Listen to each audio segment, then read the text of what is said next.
Muy buenas tardes. Hoy, 22 de mayo de 2021, estaremos realizando el 21º conversatorio sabatino de historia de la Academia de Historia del Valle del Cauca.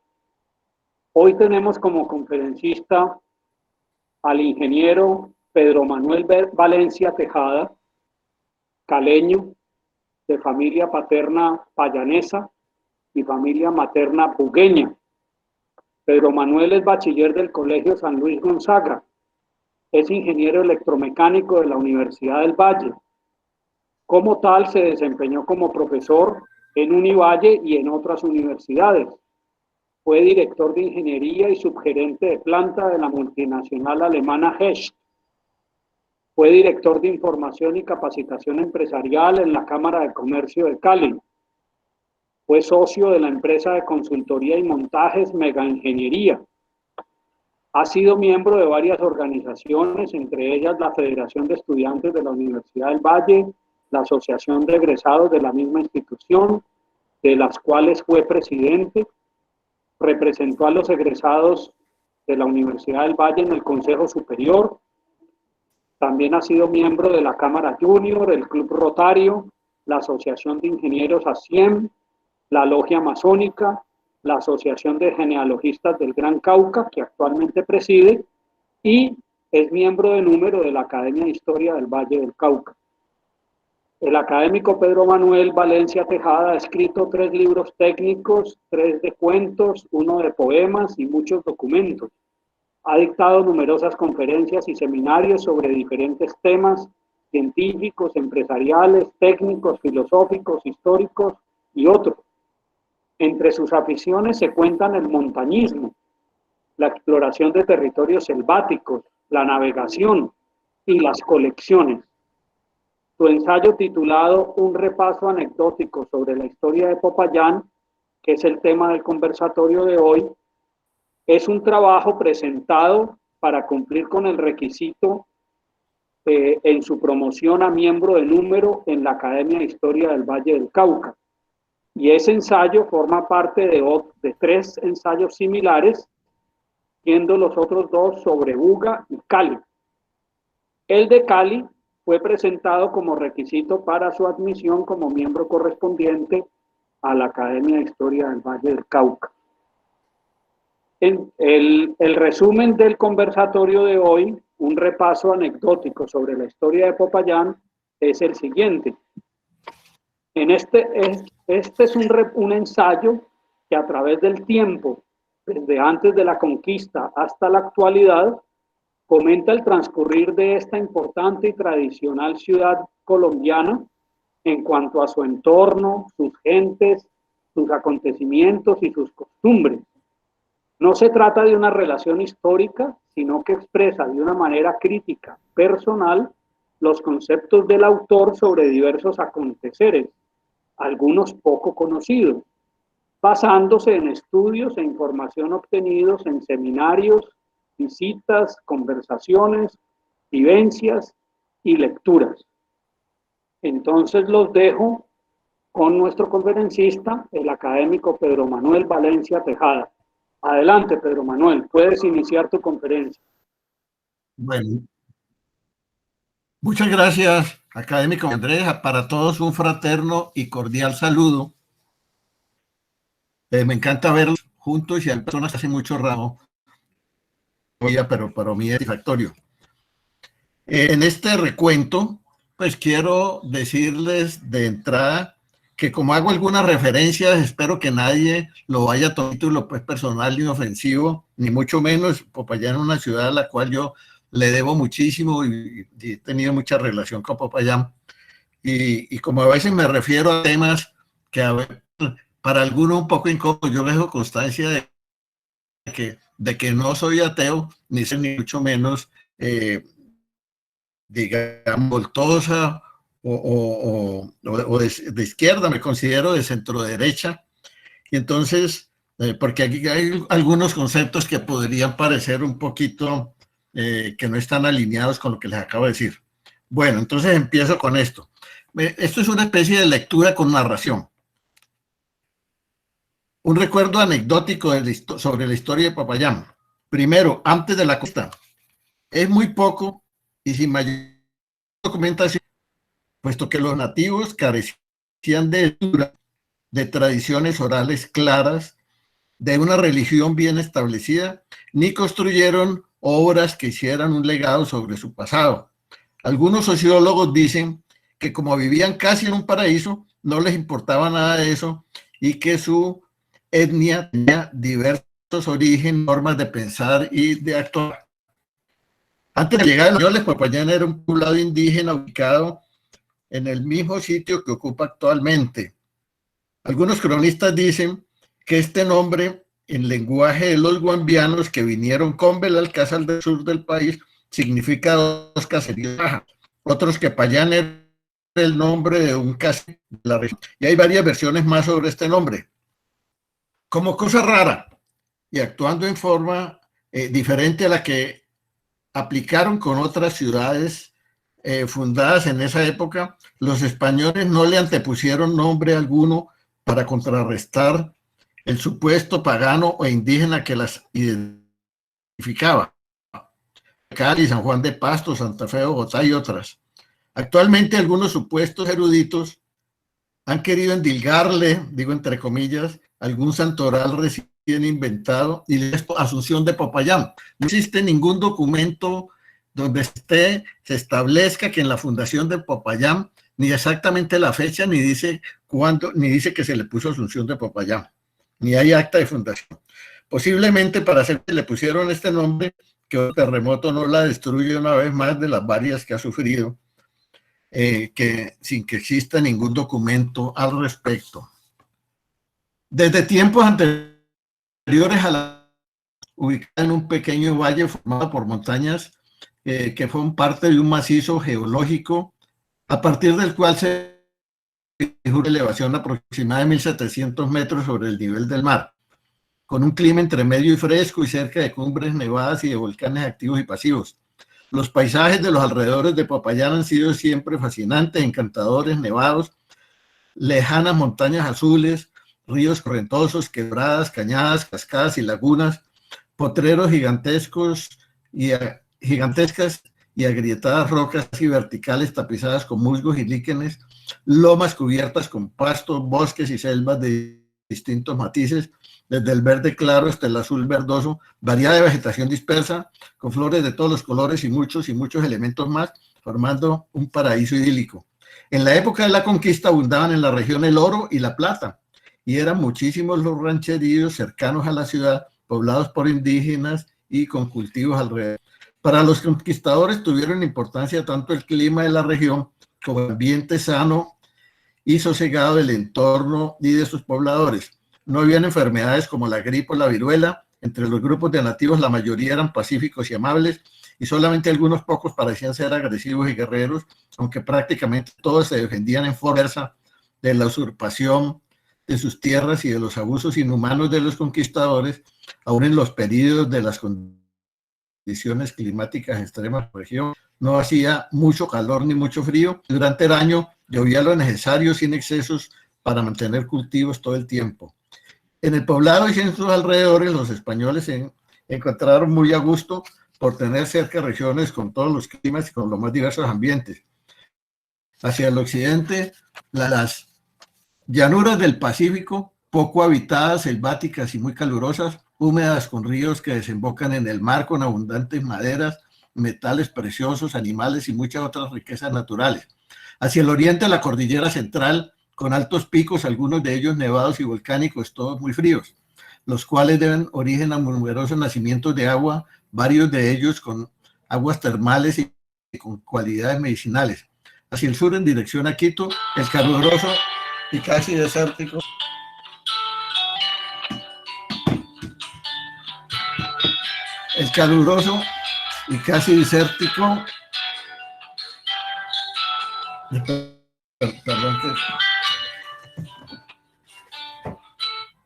hacia el sur, en dirección a Quito, el caluroso y casi desértico valle del río Patillo, con abundantes pastos en época de lluvias y en entonces con generosa pesca en sus aguas corrientes y en las lagunas aledañas.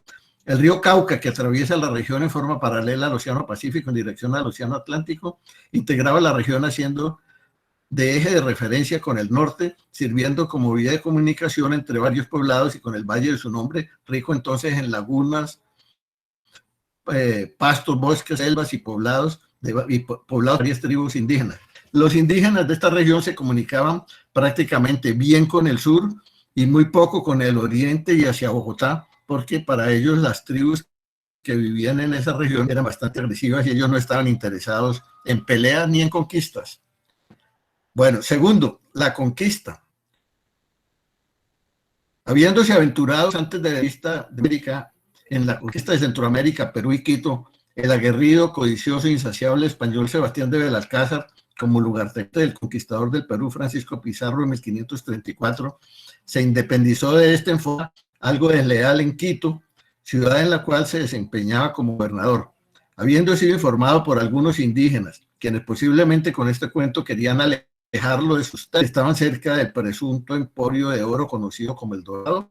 Posiblemente en el año 1530 envió subalternos a buscar la codiciada ciudad dorada hacia el norte, Juan de Ampudia y Pedro de Añasco, quienes con varias decenas de españoles avanzaron en esa dirección por el territorio de los actuales departamentos del suroccidente, llevando, según los cronistas, varios cientos, posteriormente otros indígenas y anaconas, sometidos en parte desde el Perú, a quienes por la fuerza o por la conveniencia para conseguir un oro con el dorado, se les iban sumando indígenas naturales de otras regiones en su trayectoria.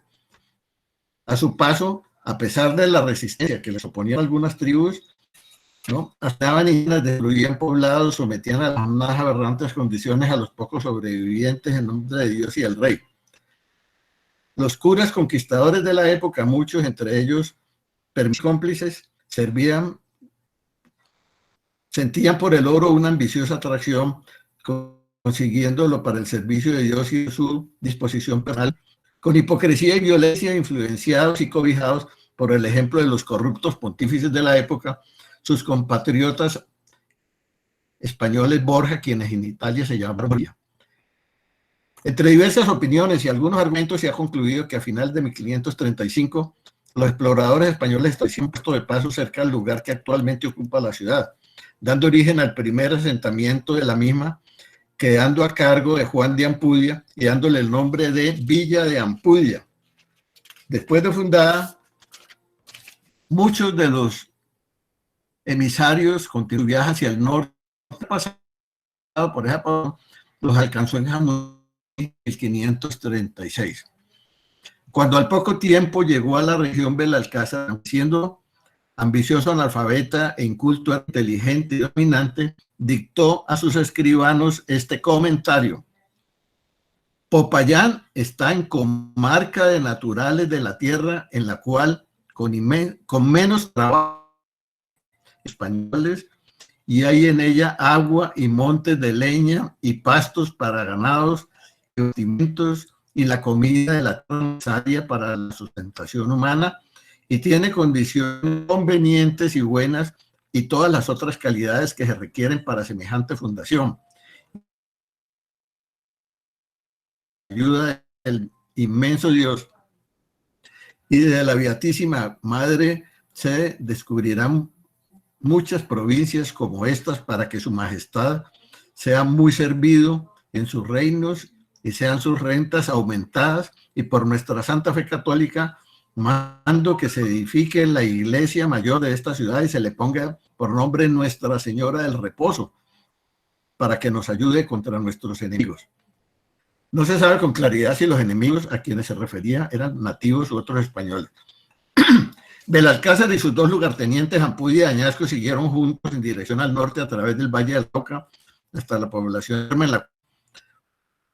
Fueron informados que Pizarro, al haber descubierto su traición independentista, había depuesto a Belalcázar de su cargo de gobernador de Quito, y así dispuesto a arreglar el asunto, se devolvió sobre sus pasos, estuvo en Cartago y dejó en Jamundí un pelotón de soldados a cargo del capitán de fundar en la cercanía, se llamó Santiago de Cali, y llegó a la abadía de Ampudia en el Cauca a finales de 1503. Allí dio Ampudia la orden de trasladar el poblado, trasladarlo un poco, dándole el nombre actual al pie del Cerro de la Cruz, o sea, lo corrió un poquito, cerca del anterior, por ser un lugar con características y localización que le serían más útiles para su gobierno. De Pizarro, considerándose el 13 de enero de 1537 como la fecha. En diversos archivos figuran como fundadores españoles de la ciudad Pedro de Añasco, primer alcalde, Juan de Ampudia, primer teniente, el sobrino de Ampudia, Juan de Osoria, los escribanos Franco de Vega Polanco, Juan de Santander y Juan de Sepúlveda, los presbíteros García Sánchez y Diego de Alvarado, un hijo del fundador Francisco del Alcázar, Francisco García de Tovar, alcalde y gobernador entre 1538 y 1539, Francisco de Cieza y Luis Bejarano. Los primeros regidores fueron Bartolomé Álvarez Suero de Cangas, Alonso Sánchez Machete y Martín Alonso de Angulo. Alonso Lobón, Andrés de la Roca, Pedro de la Mota, Rodrigo Núñez, Pedro Capero y Juan Tirado, primeros alcaldes conocidos.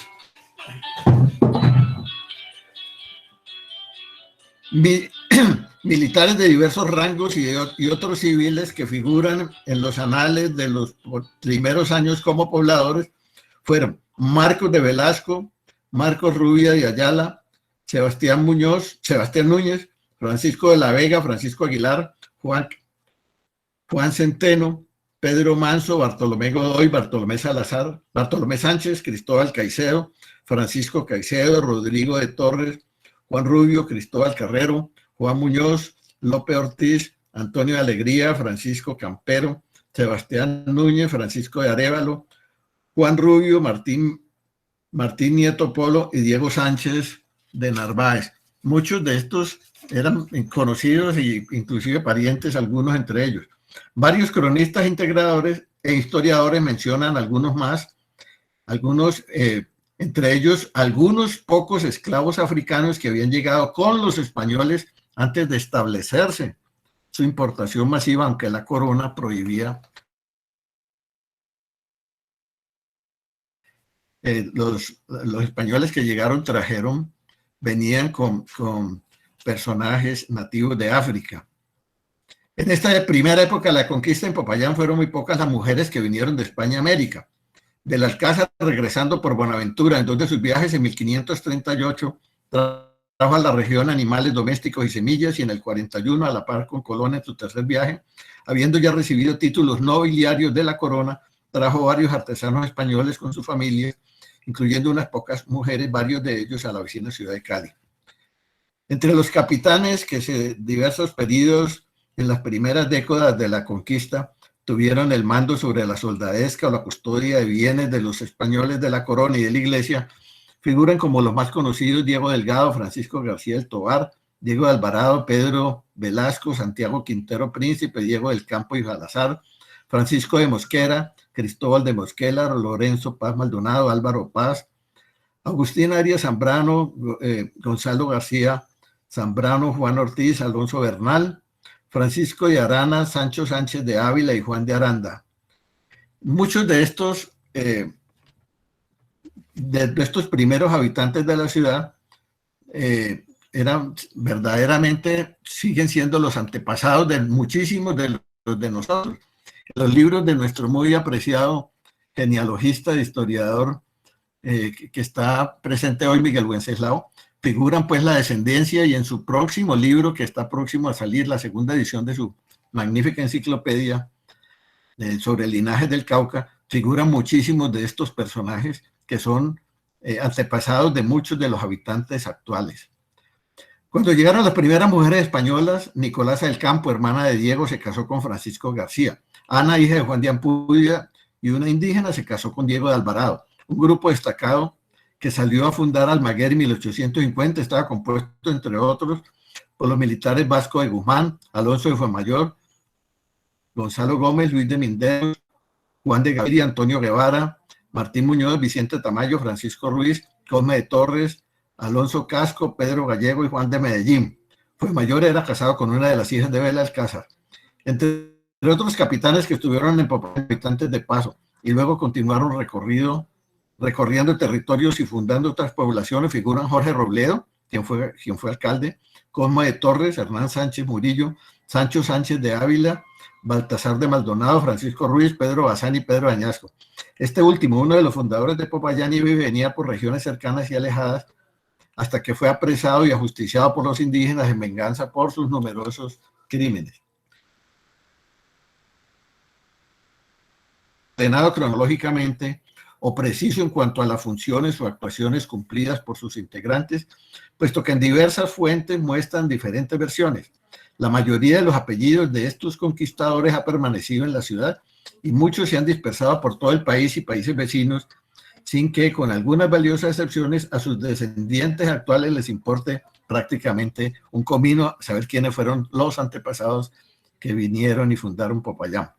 Durante los primeros años de la invasión española, tanto en Popayán como en otras ciudades del territorio cercano, los nativos de varias tribus y hablando diversos dialectos, sin integración ni líderes, al comprender que la conquista no era pasajera y que eran explotados, trataron en vano de recuperar sus territorios y sus propiedades, pero sucumbieron ante la unidad, fortaleza y novedad de las armas de los españoles, reforzados con la complicidad y las traiciones de algunos de sus coterráneos nativos que esperaban así un mejor trato para ellos por parte de los españoles y la eliminación de sus adversarios.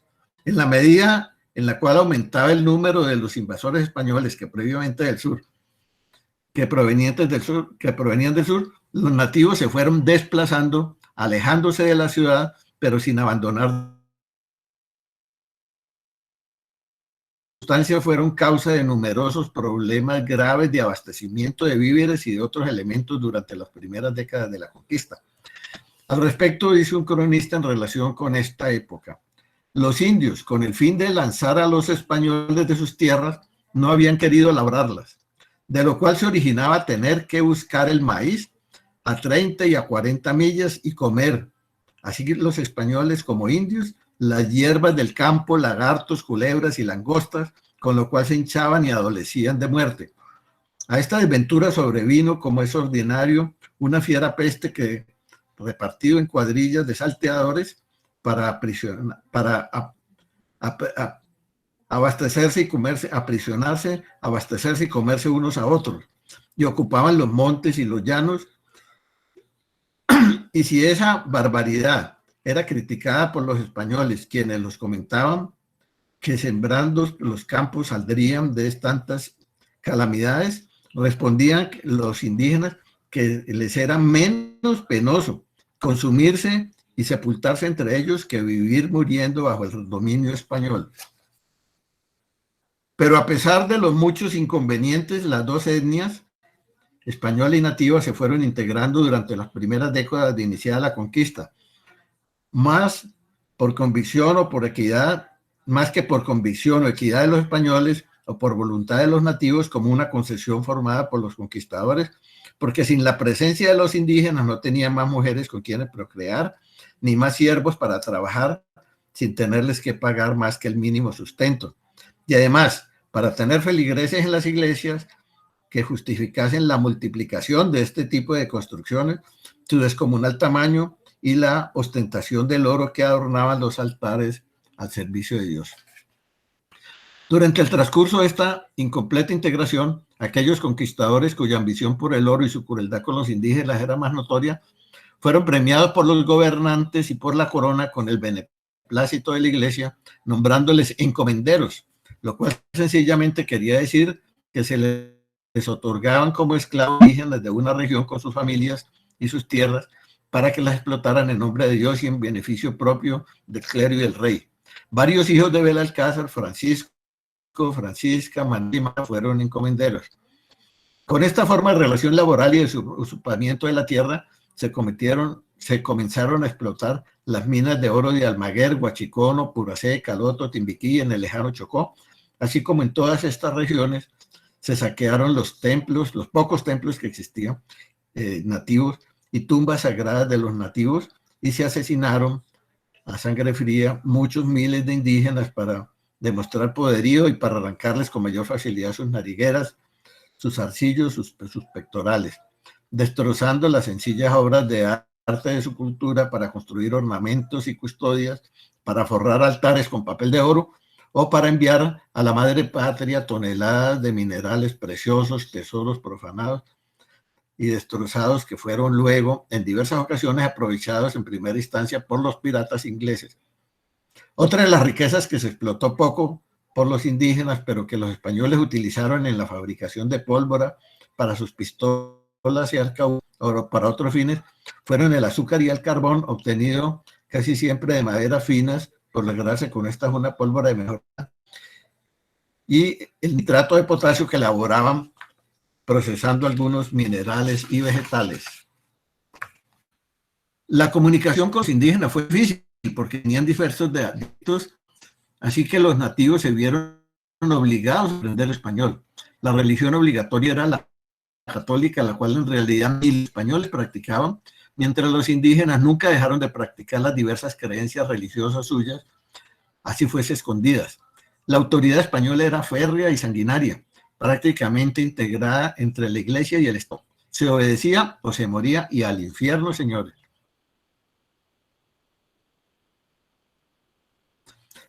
Fue en esta época cuando Álvaro de Ollón, un soldado español expulsado del Perú, quien pretendía rivalizar con Belalcázar, el 2 de noviembre de 1553 trató de apoderarse del gobierno de la ciudad, pero fue derrotado por los residentes bajo dirección de Diego de Delgado.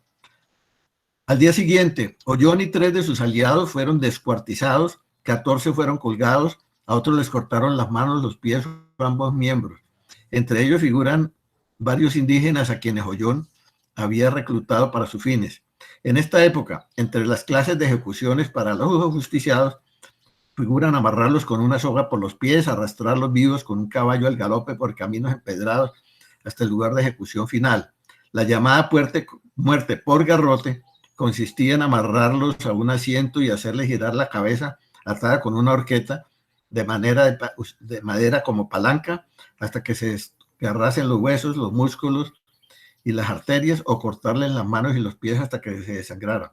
Todo en nombre de Dios y el rey, y con gran ánimo de lucro. Así, en esta forma fue asesinado Jorge de fundada, pero conocía sus posibilidades de desarrollo de la ciudad por la Santa Sede.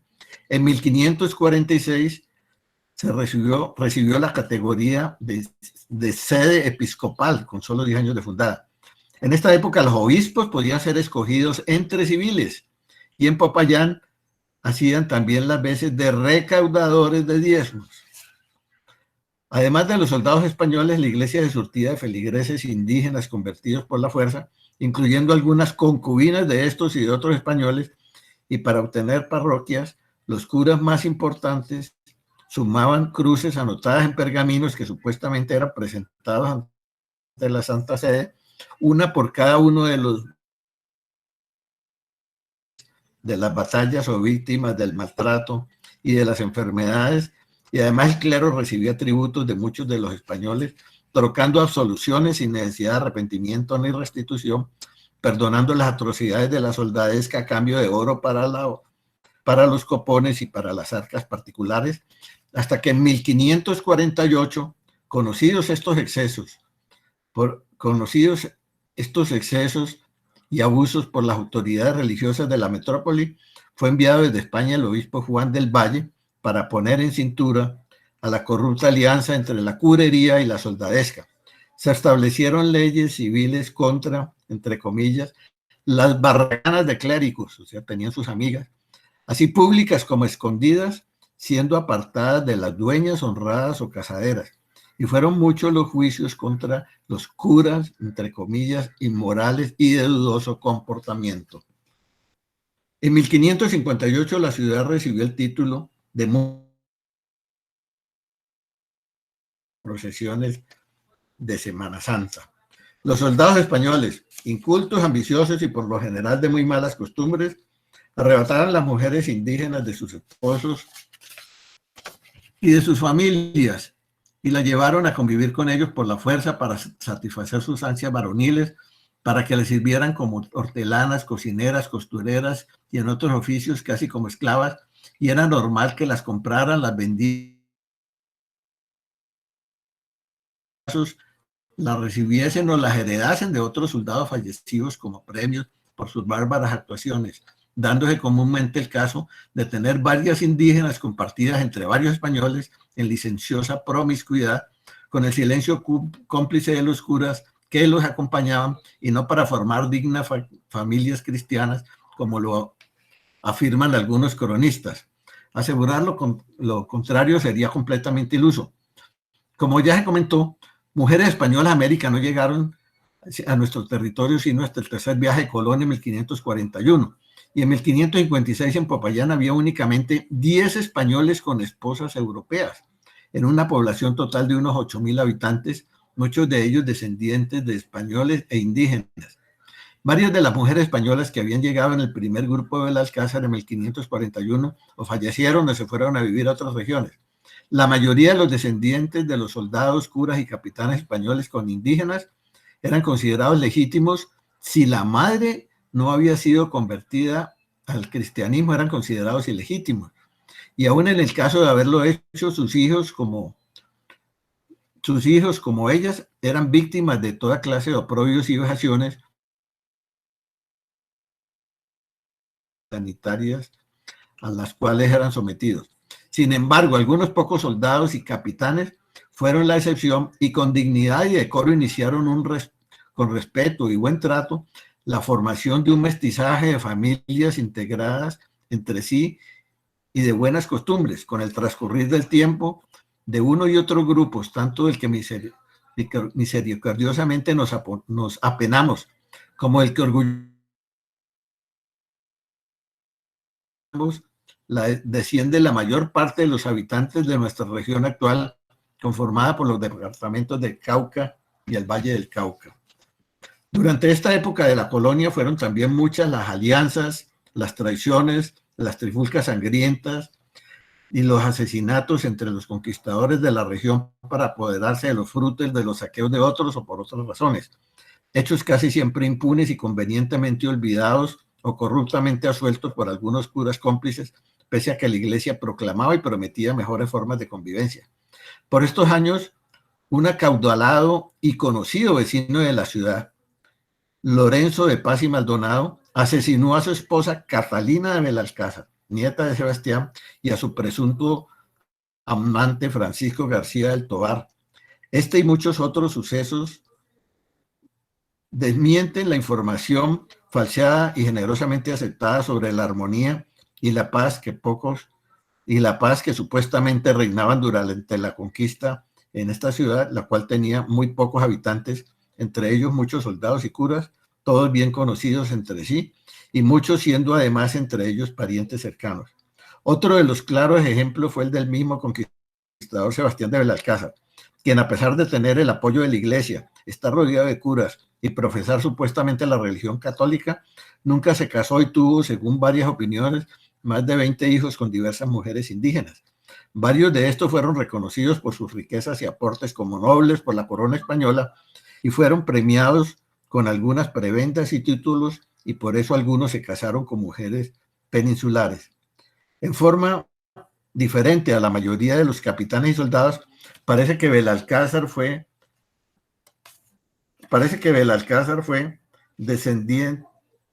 con sus descendientes buen patriarca, en lo posible lo llevó siempre consigo y se procuró por darles educación y muchos bienes. Hay información muy diversa sobre cuántos fueron los hijos que tuvo Sebastián de Belalcázar y sobre sus descendientes. Se cree que fueron como decíamos, entre 15 y 20 mujeres y entre 15 y 20 hijos que nacieron de diversas indígenas en regiones como Nicaragua, Quito, Popayán y otras. Entre los más conocidos figuran Sebastián, Francisco, Lázaro, Antonio, Ismael, Catalina, María Magdalena. A Francisco lo casó en España con doña María Herrera y Sarmiento, de una importante familia de Burgos, y entre sus hijos tuvieron a Catalina, quien, como ya se mencionó, fue asesinada por su amante, por su esposo.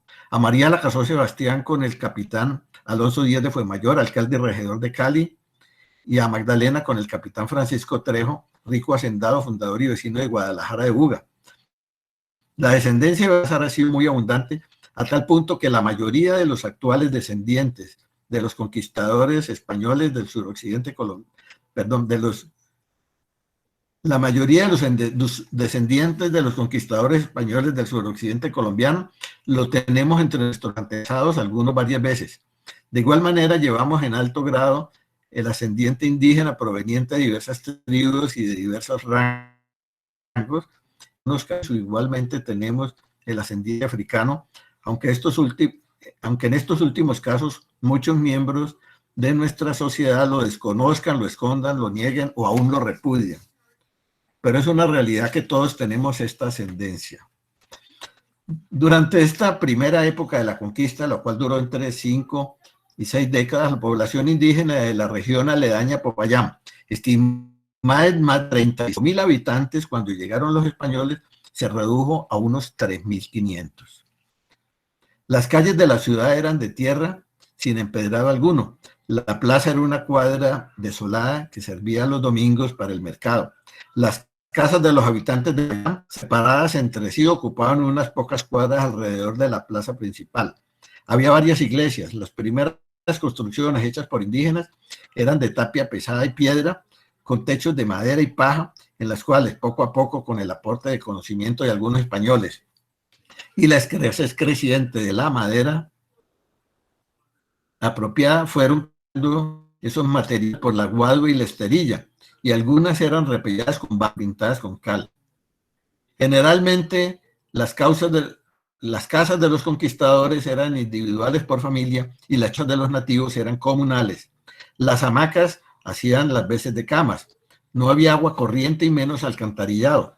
Se cocinaba con leña en ollas de barro sobre fogones de piedra. El fuego se encendía frotando maderas secas o golpeando lajas de pedernal sobre virutas de madera u hojas secas. Las cocinas que estaban localizadas afuera de la casa generalmente eran usadas por varias familias y no existían ni en la imaginación los baños ni los sanitarios como los conocimos hoy. Para la disposición de las heces, algunas casas tenían letrinas permanentes construidas con piedras en el patio trasero. En las demás, huecos que se excavaban y se tapaban que hacían necesarios y de acuerdo con las circunstancias. Y la mayoría de los habitantes utilizaba para este fin las corrientes naturales de agua o las orillas de los ríos. Casi los únicos lugares para bañarse eran los ríos y quebradas, aunque los españoles lo hacían solo 1 o 2 veces al año o cuando obligadamente vadeaban las corrientes de agua. No había papel higiénico ni jabón como los de uso actual, se usaban hojas y lodo. La dentadura de los habitantes, así como la salud, eran muy poco cuidadas, aunque los españoles aprendieron de los indígenas algunos procedimientos útiles en varios casos, y el licor embriagante más conocido era la chicha, fermento obtenido de algunas frutas. La iluminación en las noches, cuando se requería indispensablemente, se hacía con antorchas hechas con hilachas de cortezas torcidas, con resinas animales o vegetales, colocadas en rudimentarias lámparas de barro cocido de las fachadas. Las comunicaciones eran tan lentas y difíciles que cualquier acontecimiento importante en España se conocía en Popayán o viceversa a los 2 o 3 meses de haber sucedido. En esta época de la colonia, las costumbres eran más de la soldadesca inculta que de la realeza española, aunque tenían semejanzas. Generalmente los confeccionaban con telas elaboradas con fibras de cortezas vegetales y algodón, algunas con lana. Los zapatos eran de yute como las alpargatas de hoy. Se comía en el suelo. Se usaba un cuchillo de madera o de laja y una cuchara de madera hecha con el fruto del árbol de mate.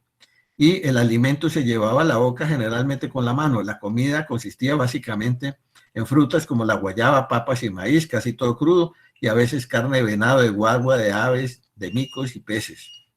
Transcurridos los años violentos de las primeras crueles y sangrientas décadas, más o menos organizada la ciudad, sometidos, derrotados, asesinados y completamente menguados los nativos, dominados y esclavizados los sobrevivientes de encomiendas por sus familias y sus propiedades, habiendo la Iglesia logrado sus objetivos de dominación, posesiones físicas y económicas, identificadas y repartidas las riquezas presentes y futuras, incluida la fuerza de la mayoría de los territorios cercanos, la economía de la región fue mejorando de forma notable y continua, ya que los ciudadanos comprendían que trabajando unidos pueden hacer obras en beneficio común, como mejores caminos y explotaciones más racionales de los recursos naturales, los cuales les favorecían a todos.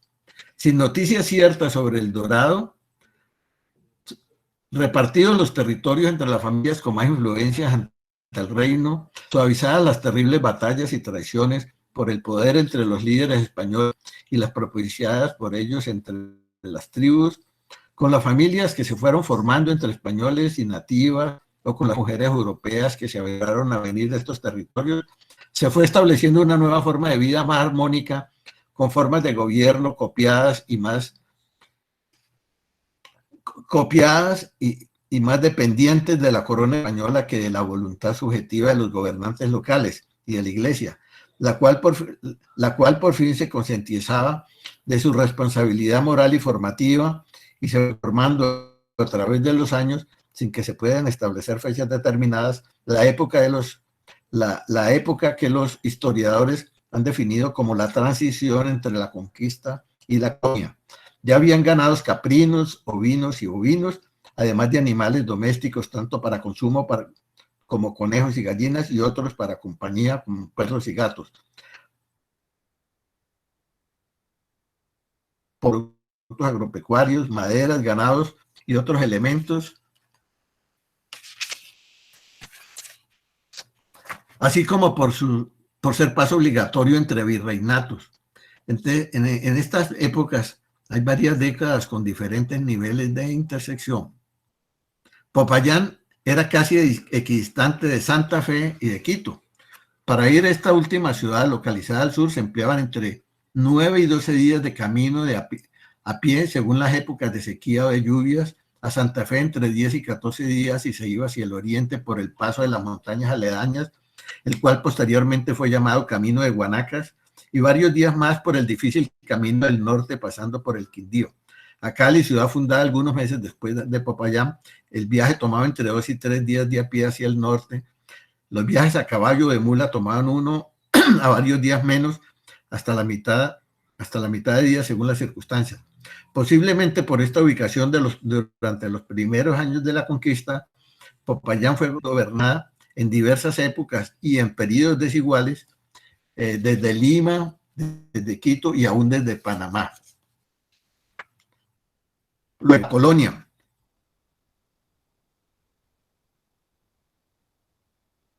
El idílico paraíso natural de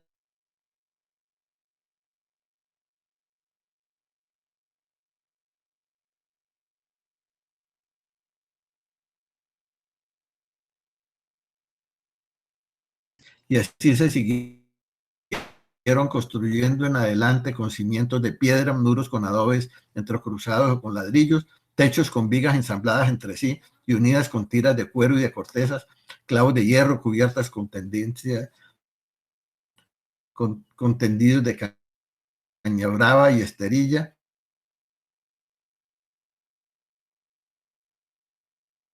y encima de todo tejas de barro cocidas, casi del todo sometidos y repartidos unos y otras entre los españoles, y ante el agotamiento de sus ya saqueadas pertenencias, para continuar consiguiendo metales y piedras preciosas, los se vieron en la necesidad de exigir a los indígenas trabajar sin explotación de las minas y en el lavado del oro de los ríos, extendiendo este trabajo a alejados territorios con climas extremos como las costas del Pacífico y el Chocó.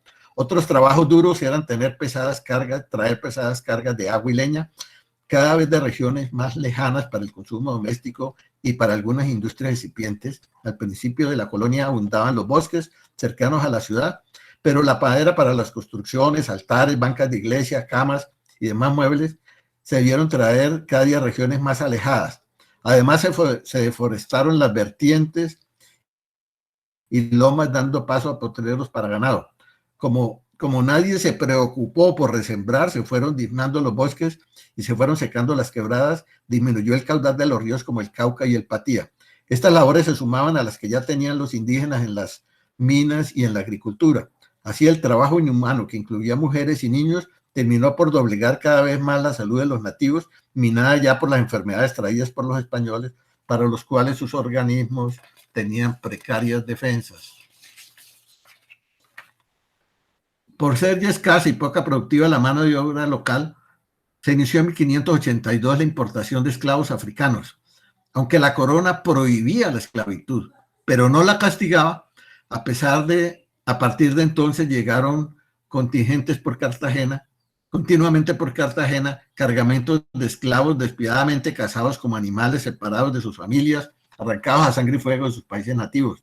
La crueldad de este comercio fue tan grave como la que sufrieron los indígenas, hacenados y encadenados en galeras sin ninguna consideración y en pésimas y crueles condiciones higiénicas, alimentados con escasa carne cruda de ovejas también sustraídas de sus tribus en África. Eran pocos los que sobrevivirían durante los meses y las etapas de cada larguísimo viaje por mar y luego por ríos y pésimos caminos. Los españoles, que habían logrado hacer mejor fortuna y que la conservaron al menos en parte a pesar de las dificultades, acrecentaron sus arcas con la adquisición de esclavos africanos, convirtió en un importante centro de negocios de toda la región, tanto del precioso metal como de ropa, papel, utensilios domésticos, armas, pólvoras y productos agropecuarios.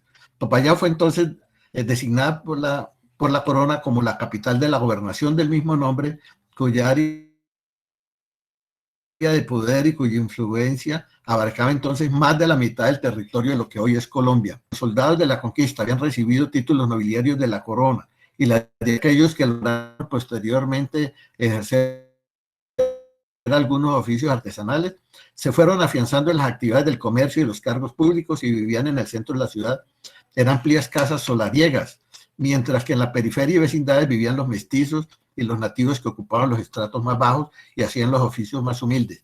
La sociedad payanesa fue dividiéndose en grupos. Los considerados nobles eran muy excluyentes, mientras quienes pertenecían a los estratos sociales más bajos eran discriminados con diversas denominaciones, en algunos casos despectivos.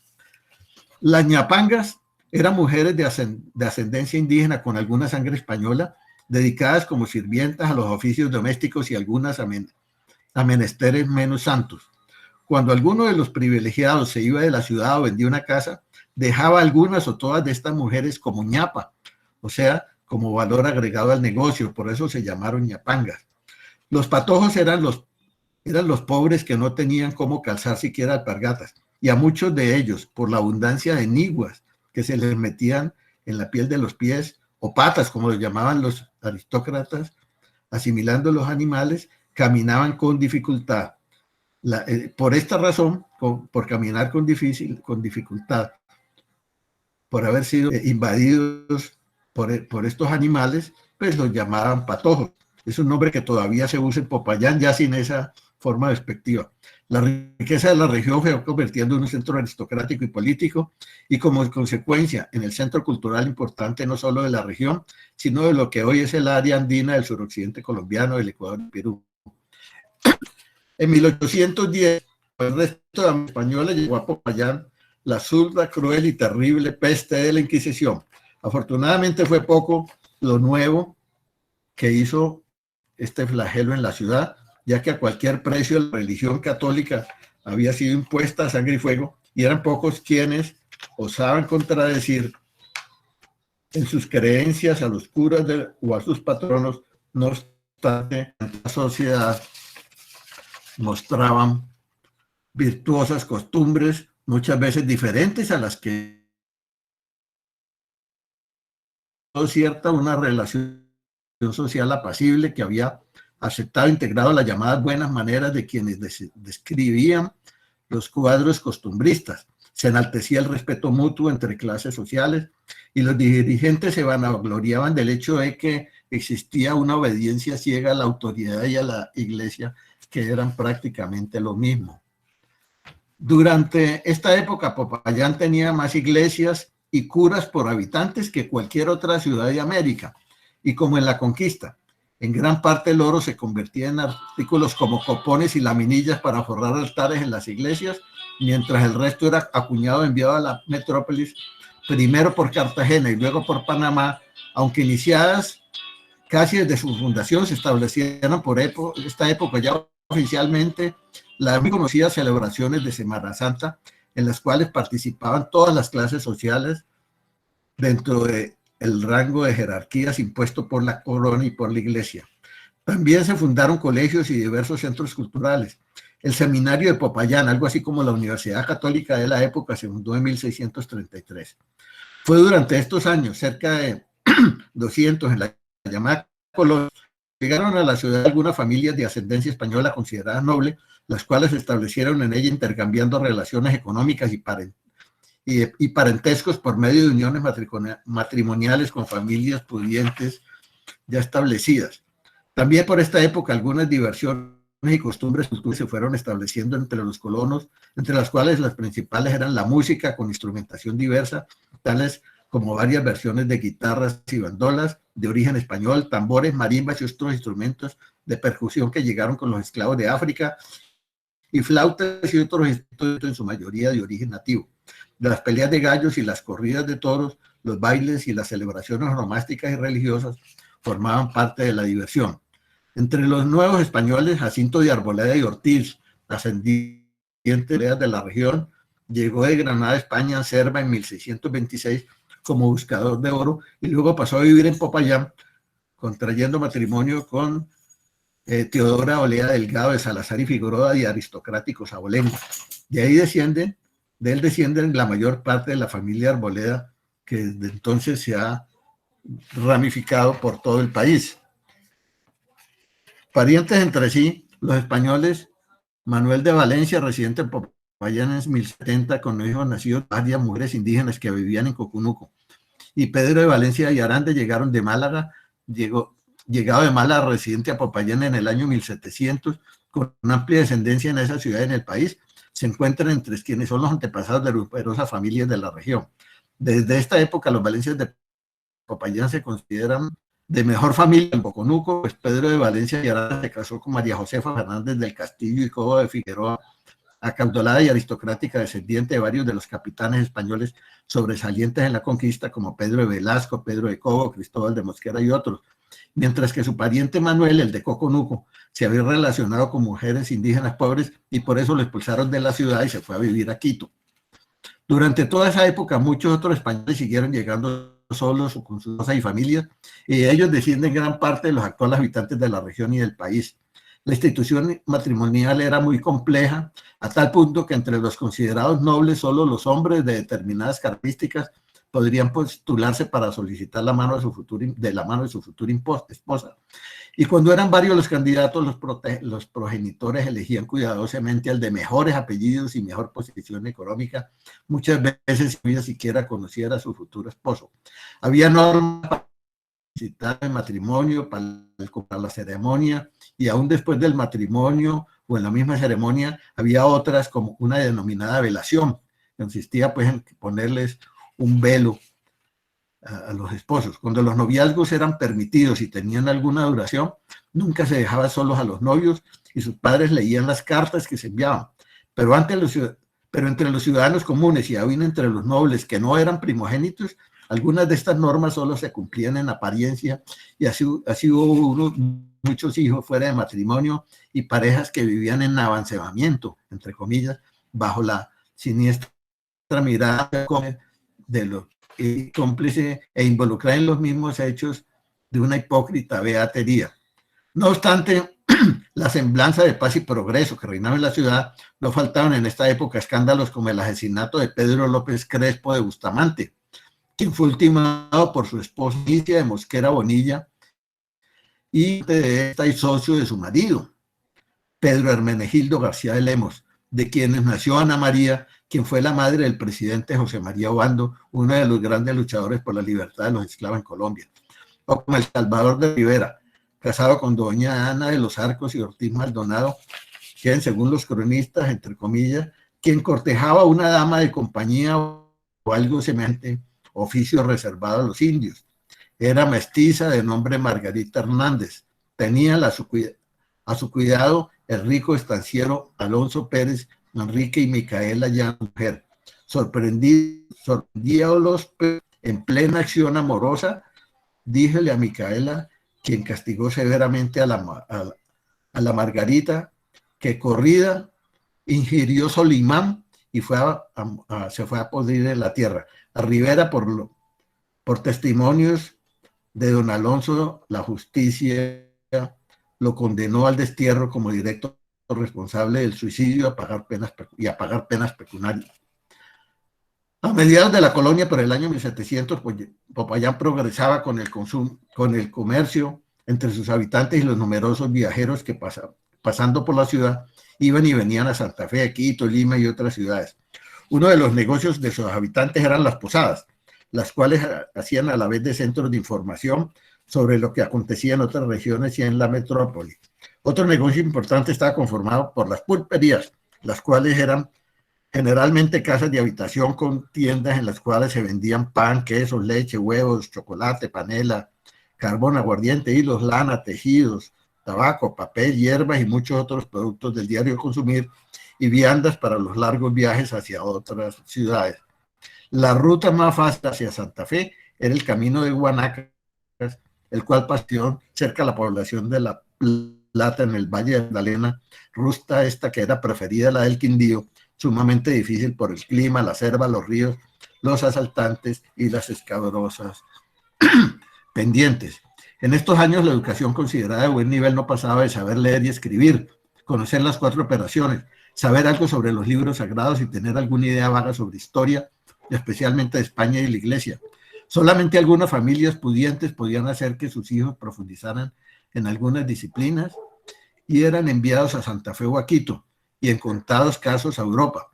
Algunos payaneses, como discípulos de eruditos españoles traídos por la Iglesia, por los pudientes, se fueron formando en el magisterio y en ciencias como la biología y la medicina y en artes como la música y la pintura. Como en la corte española, la higiene corporal ocupaba un plano muy secundario, dice un conocido cronista. Personas muy galantes echaban de sí olor pestífero, especialmente los aromas ofensivos, hasta que, sin que se sepa con certeza cuándo, posiblemente a mediados del siglo XVI, se inició la construcción de baños en el interior de las casas y el aseo esporádico se convirtió en una costumbre periódica. En cuanto al vestuario, los nobles vestían pantalonetas de lana, de tela a la rodilla y medias juras largas, zapatos de cuero de madera, chaleco de algodón y en algunos casos muy contados, trajes finos elaborados en España o en otras regiones, con adornos de oro y plata y usaban bastón como signo de hidalguía. Esto era muy importante. Los demás vestían de manera muy sencilla, como los campesinos de hoy, en algunas regiones del país, con pantaloneta y camisa de tela blanca de algodón, algunas veces rona y alpargatas y casi siempre sombrero, sin interiores ni medias. La guerra no usaba ninguna clase de calzado. En 1736, Popayán sufrió otro terremoto violento en 1564. Casi destruida de nuevo la ciudad, quedaron de pie algunas de las construcciones más sólidas, entre ellas la Torre del Reloj, el Templo de la Ermita, el Seminario de la Compañía de Jesús y algunos edificios públicos y monasterios. La reconstrucción duró casi 60 años y fue patrocinada en gran parte por familias de mayores recursos. Las casas reforzadas ante el miedo de los terremotos eran, como costumbre, lo siguen siendo hoy, de gruesas paredes de adobe con techo de vigas de madera y tejas de barro. Todo lo que quedaba a la vista pintado con cal. Para procesar alimentos se utilizaban ollas de barro, se cocinaba con leña, las vajillas también eran de barro cocido y se usaban pocos cubiertos, casi siempre de madera, los cuales fueron conociendo y utilizando cada día más. Algunos hogares de los notables tenían vajillas y cubiertos de plata que utilizaban en ocasiones muy especiales. Usaban camas de madera con tejidos de algodón y en el comedor se usaban mesas de madera y en las salas asientos de madera tallada y cuero. Los escritorios de madera formaban parte de los muebles de las edificaciones de los negocios y de las residencias de los notables. Muchos de estos artículos se conservan en perfecto estado en nuestros días. La iluminación se hacía con velas de cebo, con velas o con cera de abejas y vegetales. Las casas de los notables tenían en los salones candelarios candelabros que podían albergar varias velas. Había alumbrado público con antorchas y velas en algunas de las principales esquinas y en la entrada a las iglesias. La mujer estaba relegada a un segundo plano y se dedicaba a la cocina, a la costura y a veces a la música. Muy pocas sabían leer y escribir. La lectura de libros que no fueran religiosos estuvo prohibida por muchísimos años, hasta que se permitió con reservas la lectura de algunos libros de caballería y de historia. El mando civil y militar estaba a cargo del cabildo, compuesto por 2 alcaldes ordinarios nombrados por la corona, 2 regidores perpetuos seleccionados entre los ciudadanos más influyentes y otros funcionarios como el procurador general, el teniente gobernador, el alférez real cuyo oficio se ejercía por remate público, los alguaciles mayores que eran algo así como militares, inspectores de policía y cobradores de impuestos simultáneamente, además del depositario de los bienes públicos y en algunos casos otros funcionarios. El cabildo se reunía cada semana para discutir toda clase de temas, desde asuntos relacionados con el bien común hasta faltas de educación de los plebeyos contra los nobles, como no decirles don, usar bastón sin tener derecho, incluyendo temas sobre impuestos, cumplimiento de normas sobre encomiendas, disposiciones sobre hidalguía, juicios, nombramientos y ejecuciones. Las discusiones sobre temas relacionados con hidalguía eran más importantes y exigían mayor dedicación que los demás asuntos públicos. Sin embargo, en esta época la Iglesia tenía tanta más autoridad que el gobierno y era quien daba la última palabra a través del clero de mayor categoría en cualquier asunto en el cual hubiera discrepancias, aún en asuntos civiles y hasta militares. Cada familia conformaba muchas veces a su mejor conveniencia árboles genealógicos en los cuales se evita cualquier mención sobre los antepasados indígenas o africanos, y se exaltaba la descendencia de reyes y nobles. En la ciudad prevalecía la importancia de los abolengos, causal de interminables discusiones y pleitos sobre origen y nobleza. En esta época, dada la abundancia económica de la ciudad por su localización, su clima y sus riquezas naturales, y la satisfacción de las necesidades básicas de los ciudadanos sin mucho esfuerzo, grandes sumas de dinero y mucho tiempo ocioso se gastaron en conseguir o inventar documentos o historias de nobleza y en las certificaciones de origen desde el reino.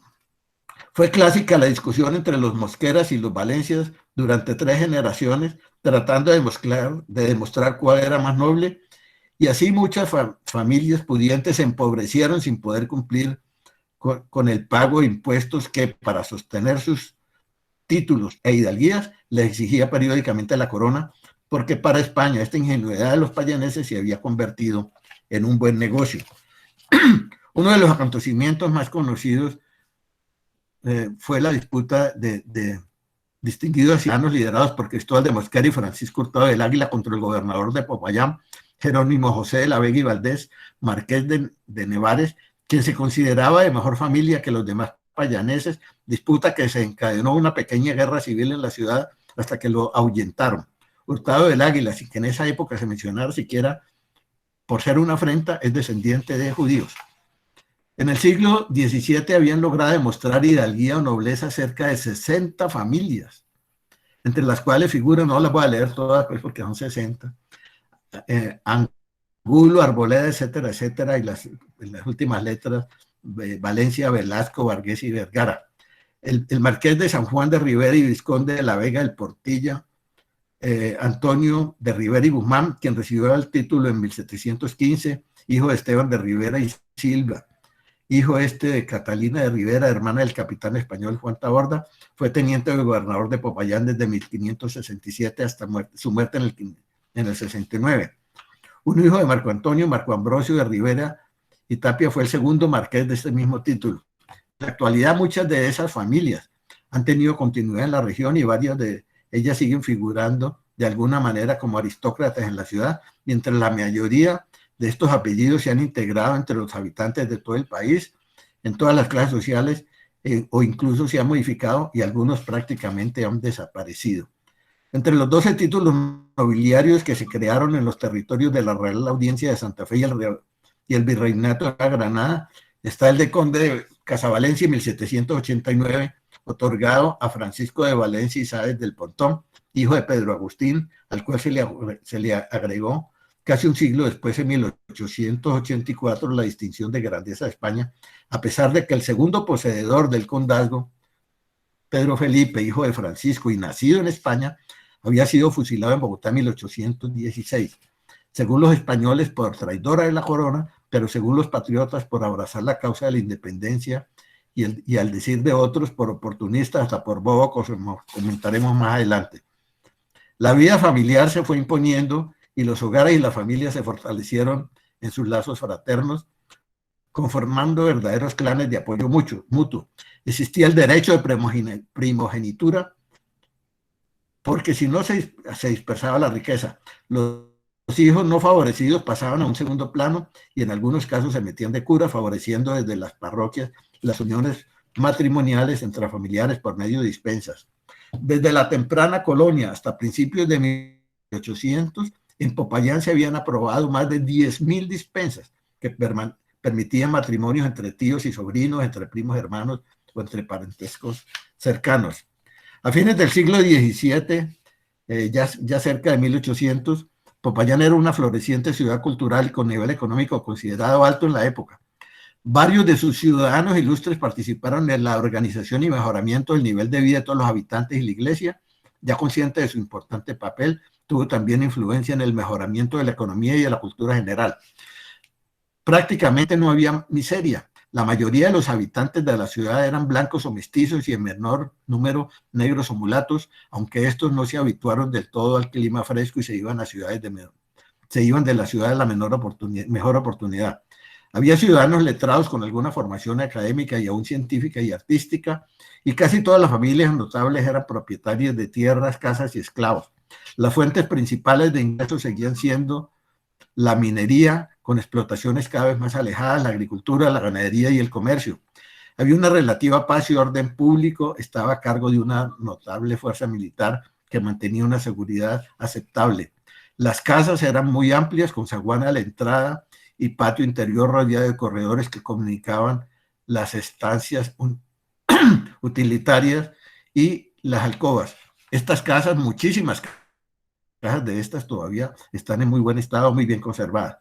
Muchas tenían patio posterior para la huerta y para animales como cerdos, gallinas, vacas, ovejas y caballos, y al fondo muchas tenían cocina de piedra para leña y como sanitario una letrina con hueco forrado en piedra en el piso, aislado del resto de la casa por paredes puercho. Muy pocas tenían baños y cocinas en el interior. Algunas calles tenían andenes y estaban empedradas. Las principales ya eran iluminadas por la noche con faroles que utilizaban como combustible cera vegetal y de abejas y agua animal. Aún no existía alcantarillado, pero el agua ya llegaba a las acequias por las principales calles de la ciudad. Durante el siglo XVIII nacieron los 17, antes otra la parte que retiré. Entre otras de las familias muy conocidas en la ciudad están los Iragorri, los Arboleda y muchos que al realizado en 1807 mostró que en Popayán vivían 7.074 habitantes. O sea, en esta época vivían inclusive menos que en la temprana colonia, de los cuales, de esos 7.074, 2.746 eran hombres, 4.287 mujeres, imagínense la abundancia, casi el doble de mujeres que de hombres, y 41 sin clasificar, con todo respeto, posiblemente entre estos algunos eran gays, pero en esa época se suponía que no existían, por eso se les llamaban sin clasificar. No hay explicación para la enorme diferencia entre los dos géneros, pero en parte se puede explicar por la cantidad de conventos con cientos de monjas venidas de distintas regiones que habitaban en esa época. De esos hombres, de los 2.746 hombres, 80 eran soldados y 3 oficiales de milicia. Se identificaron 1.018 nobles, o sea, casi el 40% de la población. 3.005 mestizos, 354 indios, 1.218 mulatos libres, descendientes de blancos y de negros, 120 negros libres y 1.359 esclavos. O sea, subsistían aparentemente, pues según los cronistas, tanto los africanos descendientes de africanos esclavos como los descendientes de africanos libres. O sea, que 14 de cada 100 habitantes eran nobles, pero en cuanto a la familia, 195 eran nobles y 907 del Bajo Llano. O sea, 17 de cada 100 familias eran consideradas nobles. Proporciones estas mayores que en cualquier otra ciudad importante de América en la época de la colonia española. A pesar del dominio absoluto de la iglesia, había 593 matrimonios unidos y 68 separados. Es decir, 1 de cada 10 matrimonios se había desbaratado, proporción muy alta para esa época y en esa ciudad. Habían 79 hacendados, la mayoría de los cuales probablemente eran nobles. 130 maestros artesanos, 278 oficiales y 107 aprendices, a los cuales se sumaban 94 mendigos, según el censo, y 113 vagos. Estos 207 hombres entre vagos y mendigos muestran un desempleo realmente alto. La ciudad tenía 11 iglesias y 5 conventos de hombres y de mujeres. En el área urbana había 98 manzanas, las cuales contenían 73 casas de 2 pisos, 307 de 1 piso y 491 de paja, para un total de 471 casas, con un promedio de 5 casas por manzana, lo que muestra que las casas ocupaban áreas muy grandes. En 1808, el sabio Alejandro Humboldt escribió a José Celestino Mutis, el director de la famosa expedición botánica sobre los Payaneses: los habitantes de esta ciudad tienen una cultura mucho mayor de lo que pudiera esperarse, pero menor de lo que ellos se imaginan. Ninguno ha querido acompañarme en nuestras expediciones difíciles, ni nos ha preguntado el nombre de una planta o de una piedra. ¿Qué se puede esperar de unos jóvenes rodeados y servidos por esclavos que toman los rayos del sol y las gotas del rocío, que huyen del trabajo, que cuentan siempre con el día de mañana y a quienes aterra la más ligera incomodidad? Eso decía Humboldt. Sin embargo, más tarde debió cambiar su opinión cuando conoció personalmente ilustres jóvenes payoneses como Francisco José de Caldas y Camilo Torres. Durante la época colonial, las 3 ciudades importantes más cercanas, como lo siguen siendo, eran hacia el norte Calibuga y hacia el sur Pasto. Con esta última había mayor comunicación e intercambio por estar en el camino a Quito y a Lima. Con las otras 2 había intercambio familiar, pero no mucho comercio ni relación de gobierno, aunque ambas eran parte de la gobernación de Popayán, porque el camino a Cantafé, el camino de Guanacas, no pasaba por estas ciudades del actual departamento del Valle, sino por la cordillera central o su piedemonte oriental.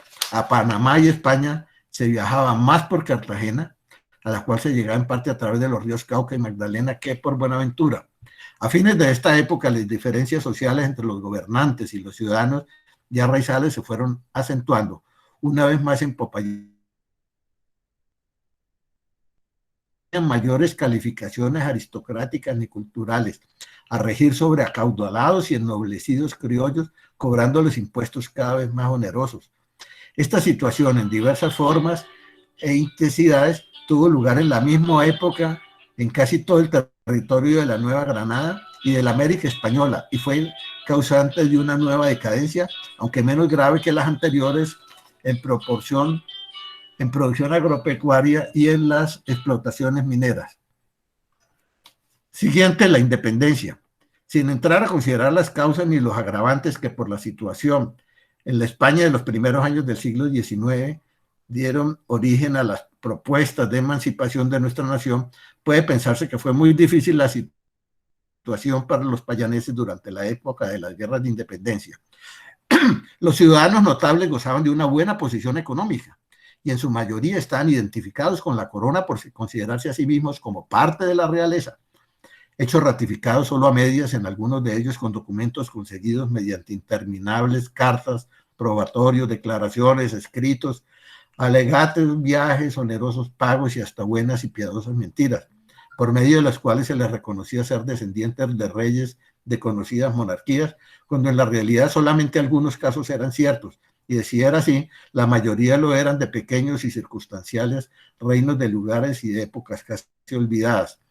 Estos distinguidos criollos, con su vida autoestima, aspiraban a poder gozar algún día de los honores y placeres que disfrutaban los nobles como ellos en Europa, aquí en su propia tierra, pero lejos de lograrlo, tenía que contentarse con los honores y venias que les rendían los ciudadanos de menor categoría, obligados por la ley o por sus sirvientes o entre ellos mismos, en complicadas reuniones sociales, fueran de familia o de la iglesia o del gobierno, en los cuales representaban formas grotescas y algunas veces hasta ridículas aquellas veladas de la realeza española, de las cuales se consideraban merecedores de participar.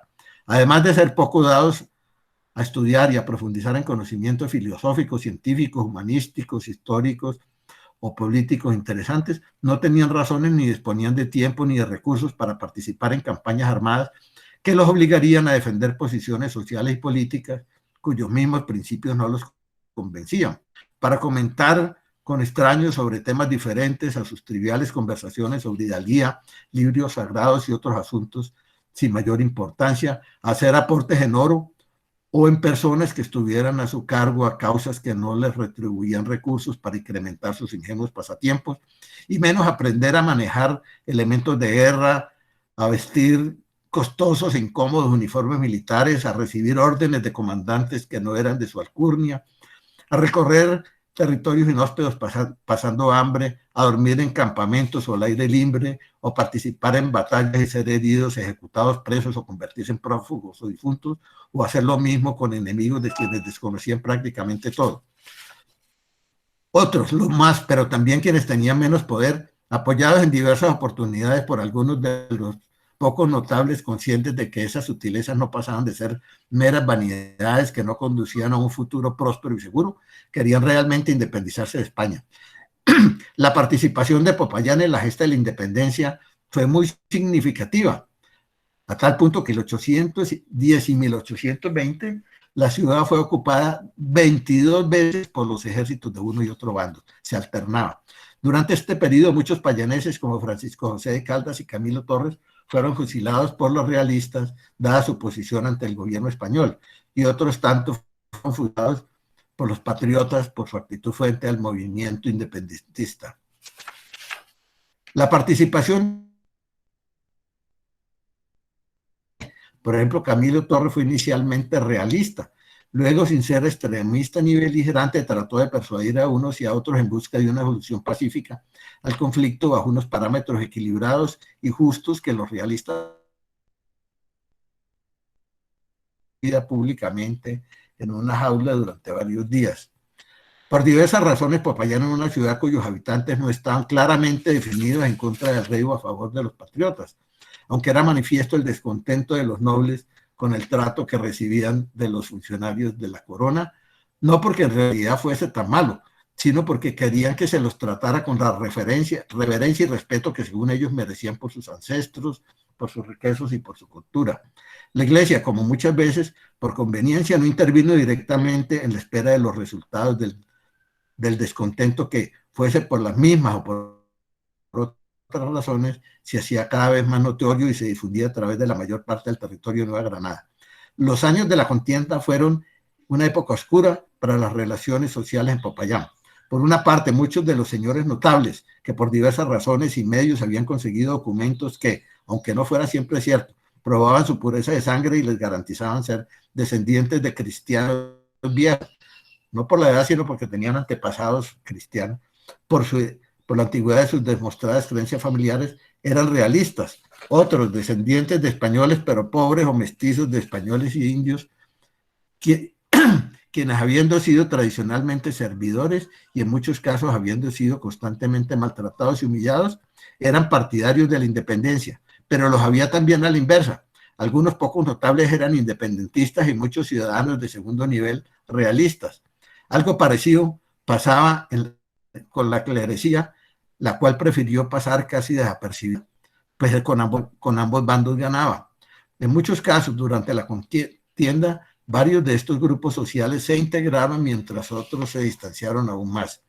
Ante el poco reconocimiento que de sus supuestas o reales aristocracias les daban las autoridades locales nombradas por la corona entre los altos impuestos y ante las escasas posibilidades de formar parte de una aristocracia como la de España, finalmente a los payaneses nobles les tocó tomar decisiones y muchos terminaron concluyendo que para lograr sus pretensiones era mejor pelear contra los gobernantes locales que contra el rey.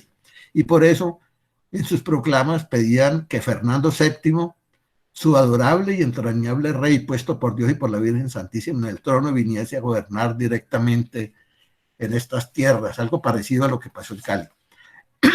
En 1810, Miguel Tacón y Rosique, vizconde de Bayano y marqués de la Unión de Cuba, era el gobernador español con sede en Popayán. El patriota Antonio Baraya fue enviado por Antonio Nariño desde Santa Fe con 120 hombres para derrotarlo y deponerlo. Entre los patriotas se encontraba Atanasio Girardot. Los patriotas derrotaron a los realistas en la batalla del Bajo Palacé, cerca de Popayán, en la cual murieron, entre otros, forzada con la llegada del Huila de otro ejército patriota, el cual derrotó sucesivamente a los realistas en Izá, Totoró y Silvia. Y el 1 de abril de 1811, Baraya ocupó Popayán y se prepararon para seguir hacia Pasto, ciudad que era manifiestamente realista y que pedía a la corona su separación de la gobernación del Cauca, mucho más que independencia, por los problemas que tenía con los aristócratas payaneses. En la batalla de la Ladera, en abril de 1800, Manuel Antonio Tenorio. Pese a estas derrotas, Tacón logró, con el apoyo de muchos payaneses, retornar al poder y fue nombrado como gobernante realista Joaquín Paz, quien ejerció el mando hasta octubre de 1812, cuando Ignacio Rodríguez retomó la ciudad para los patriotas, contando entre sus cadetes al payanés José Hilario López, con solo 14 años, quien sería más tarde presidente de la República y distinguido por haber sido libertador de los esclavos en 1851. En diciembre de 1813, Antonio Nariño, quien venía de Santa Fe hacia el sur, derrotó al español Juan Sámano en la batalla del Alto Palacé. En enero de 1814, Antonio Nariño e Ignacio Rodríguez derrotaron nuevamente a Sámano, quien había regresado, se había refugiado en la hacienda de Coconuco. Durante esta época, la economía de Popayán como ciudad y la situación económica de sus habitantes se precipitaron en una profunda y progresiva decadencia. Cada cambio de ejército ocupante implicaba onerosos cobros por la razón o por la fuerza a quienes estaban de acuerdo con quienes tenían el poder, para que los colaboraran con sus riquezas, con sus hijos en el ejército y con sus esclavos, y a quienes estaban en contra con más exigencias para que pagaran por estarlo. Como además la ciudad era prácticamente un paso obligado para ambos contendientes hacia el sur y hacia el norte, la alimentación y el hospedaje de las tropas que iban y venían, así como el vestuario y el aprovechamiento agravaron la situación, y la explotación del oro y de la agricultura, ya de por sí notablemente diezmados al terminar la colonia, se vieron casi extinguidos. Algunas riquezas en formas metálicas se salvaron al ser enterradas o al ser guardadas en custodia en las iglesias. De todas maneras estaban alternando oportunidades entre los dos bandos. La mayoría de esos tesoros, inexplicablemente algunos, se perdieron para siempre. Muchos notables y curas se definían por una u otra causa que cambiaban fácilmente de opinión, pero al terminar la contienda, prácticamente casi todos los payaneses apoyaban la causa independentista. Durante las 22 veces que durante los 10 años de las batallas por la independencia, ambos bandos de la guerra, los realistas y patriotas incrementaban o disminuían y la trascendencia que daban a sus posiciones de acuerdo con las promesas, las argucias, la demagogia, la arrogancia, las acciones violentas, la crueldad, las exigencias en especie y de otra forma, el avanzamiento y la posible permanencia de quienes estaban en el poder. Como era de esperarse, no faltaban los señalamientos y acusaciones unos y otros contra otros y unos, cada vez en cambio, el cambio de banda mostraba, cada que el cambio de banda lo mostraba oportuno, como no faltaron las alianzas y las traiciones, hasta que con el tiempo y con los cambios muchos no sabían realmente con cuál bando se identificaban, ni tenían claras razones para hacerlo. Un caso típico, que pues algunas personas a quienes se lo leí me lo criticaron, otras me dijeron que eso era cierto. Dicen, un caso típico es el de Pedro Felipe Valencia Codallos, segundo conde de Casavalencia. Su abuelo, Pedro Agustín de Valencia y Fernández, fue uno de los payaneses más notables de su época, tanto por su inteligencia como por sus riquezas y sus obras y actividades que realizó en beneficio de la ciudad y sus habitantes. Una persona muy notable en la historia de Popayán. Su padre, Francisco de Valencia y Sáez del Pontón, caballero de la Orden de Carlos III, era propietario de varias minas de oro muy productivas que era enviado a España en lingotes, Santa Fe, para hacer moneda, y otras ciudades, y para eso como para pagar los diezmos y las penitencias a la iglesia. Con diversos argumentos, entre ellos la seguridad en el transporte del metal precioso, Francisco recibió autorización de la corona para establecer en Popayán una casa de moneda, la segunda en el país después de la Casa de Moneda de Santa Fe, con lo cual sus ingresos aumentaron considerablemente. Y por sus riquezas y obras recibió el título de conde de Casavalencia. Envidias e intrigas desde la madre patria de sus coterráneos y de notables de otras ciudades como Santa Fe y Quito lograron que la corona exigiera a los poseedores de ilustres títulos como el de conde vivir en España, y así debió viajar y fijar allá su residencia. Su hijo mayor, Pedro Felipe, nació en España y ostentó por herencia el título, mientras de la madre patria siendo el poseedor y administrador a distancia de la gran riqueza de su familia. Cuando llegan las guerras santistas, Pedro Felipe, el español que nacido en España, decidió de manera urgente venir al país. Aquí empiezan dos versiones. Una dice que el conde español, como convencido realista, partidario pues de la realeza, vino a analizar qué iba a pasar con sus riquezas y llegó decidido a defender a capa y espada sus derechos y sus propiedades, apoyando con diversos medios a la monarquía española y apoyaba la reconquista. Otra versión dice que, consciente en España de los oprobios contra los criollos, se vino a este país para ver cómo podía apoyar la causa dentista con sus riquezas y con sus influencias, pues aunque él era español de nacimiento y su padre pertenecía a la aristocracia, la justicia divina y sus creencias católicas lo guiaban en favor de los criollos. Sobre el portón de su casa paterna estaba enclavada una placa de piedra con el escudo de armas otorgado a su padre, tallado en ella y en una de tantas tomas de la ciudad. Esta vez por los patriotas, mandó a sus sirvientes a bajarla de manera urgente para que no lo identificaran como aliado de los realistas. Por la premura en la maniobra, sagacidad y astucia, cuando los vecinos patriotas se dieron cuenta del hecho, les dijo a estos que hizo bajar esa placa, ese escudo, porque representaba el oprobio y la injusticia contra los criollos, que con ira santa lo había alzado sobre su cabeza y lanzándolo al piso lo hizo añicos para simbolizar su rompimiento inmediato y profundo con la corona española. O sea, ahí, según esa versión, él quiso mostrarse ante los vecinos como un realista que estaba destruyendo esa placa que lo identificaba como tal. Pero a los pocos días se volteó el escudo. A los pocos días tuvo lugar una nueva toma de la ciudad, esta vez por los realistas. Y algunos entre esos vecinos que eran partidarios del gobierno peninsular, que antes lo apoyaban y que lo habían oído esa afirmación en contra de la corona, ahora lo acusaron de independentista, y por eso y por otras actividades relacionadas con la política del momento fue aprobado y fusilado en Santa Fe. Fue fusilado en Santa Fe el 30 de agosto de 1816. Así, para unos quienes no mencionan el hecho completo, Pedro Felipe fue un héroe de la independencia por haber roto pues ese escudo español, y para otros, lejos de ser un héroe, fue oportunista, traidor a la corona y recibió su merecido. Con un poco de astucia, esta situación hubiera podido ser diferente. Y en Popayán hay personas que dicen lo uno y que dicen lo otro.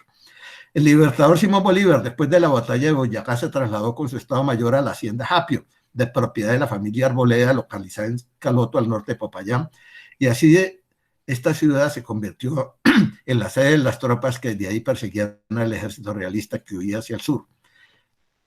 Esta campaña se abastecía tanto de soldados y oficiales como de dotación y alimentos de los ya muy menguados de la población y riquezas de Popayán, hasta que se logró la independencia de Pasto y de las naciones del sur. Así Popayán se convirtió en una ciudad que era y no era lo que ni siquiera sus habitantes pensaban que era, y fueron aprendiendo a convivir entre la paz y la guerra, entre odios y afectos, entre profundas diferencias económicas y sociales, mientras los intereses políticos se hacían circunstanciales y oportunísticos. Muchos de sus habitantes, parientes entre sí, con varios lazos familiares desde épocas coloniales, fuesen aliados o contrarios en ideas, seguían siendo contertulios, amaban su ciudad, se sentían orgullosos de ser payaneses, se identificaban con sus antepasados y sus descendientes seguían uniéndose en matrimonio, pero nada impedía que en un momento dado se enfrentasen encarnizadamente en batallas fratricidas. Durante esta época las costumbres de los habitantes permanecieron como en la época de la colonia, pero la ciudad disminuyó en número y antes las fuentes de riqueza quedaban dadas, el nivel de vida decayó considerablemente, las edificaciones se deterioraron, los servicios desmejoraron, los caminos cada día empeoraron y sucesivamente muchos hechos por los cuales al terminar la tertulia los payaneses tuvieron que enfrentarse con una realidad que pocos años ni siquiera imaginaban, realidad que fue bajando, que fue forjando entre ellos, partiendo de antecedentes de la colonia, una personalidad única en el país, caracterizada por la inteligencia brillante, la creatividad sin límites, el pensamiento veloz, la imaginación desbordada, la simpatía sincera, la respuesta rápida y profunda, la crítica picante, el respeto sin trascendencia, la irreverencia elegante, la armonía en las costumbres, el amor por su ciudad y sus gentes, el culto a sus antepasados, la tolerancia con lo que piensan sus oponentes, la lucha combativa por ideales comunes, la elocuencia en la oratoria, el servicio artístico, el sentido artístico en la pintura y en la música y muchas otras cualidades que no se encuentran integradas individualmente ni en tantas personas, colectivamente en ninguna otra parte. Es muy interesante ir a muchas de las tertulias musicales que generalmente organizan popayanejos o payaneses, como se diga, donde se escucha música de cuerda y gran cantidad de anécdotas, todos tienen nombres, sobrenombres, se los cambian entre ellos, se ríen de ellos mismos. Es bien agradable una tertulia de Popayán. Y uno cree que son grandes amigos y resulta que no tanto, porque hay unos que son de una línea política y otros de otra, pero eso no los incomoda para ser unos grandes contertulios. Francisco José de Caldas y Tenorio y Camilo Torres y Tenorio, sentenciados en Bogotá durante la época de la independencia, fueron próceres payaneses. Francisco Antonio Caicedo de la Llera fue fusilado en Popayán en diciembre de 1816. Igualmente lo fueron otros caucanas de la época, entre ellos José María Cabal, Joaquín de Caicedo, nacido en Cali, y José María Quijano. Un majestuoso museo, el Panteón de los Próceres, contiene las cenizas y honra de la mayoría de casi todos estos payaneses que dieron su fortuna y su vida por la defensa de sus ideales y de otros que hicieron honor a su ciudad natal en el desempeño de sus actividades públicas. Tema siguiente, la República. Contada como época de la República, las 8 décadas que transcurrieron entre la independencia y la guerra de los 1000 días, puede decirse que Popayán resistió con éxito y resultados positivos todos estos años en medio de tantas guerras civiles que nadie sabe realmente cuántas fueron. Pues había casos en los cuales no se sabía en qué batalla, en qué guerra, ni de parte de quién se estaba.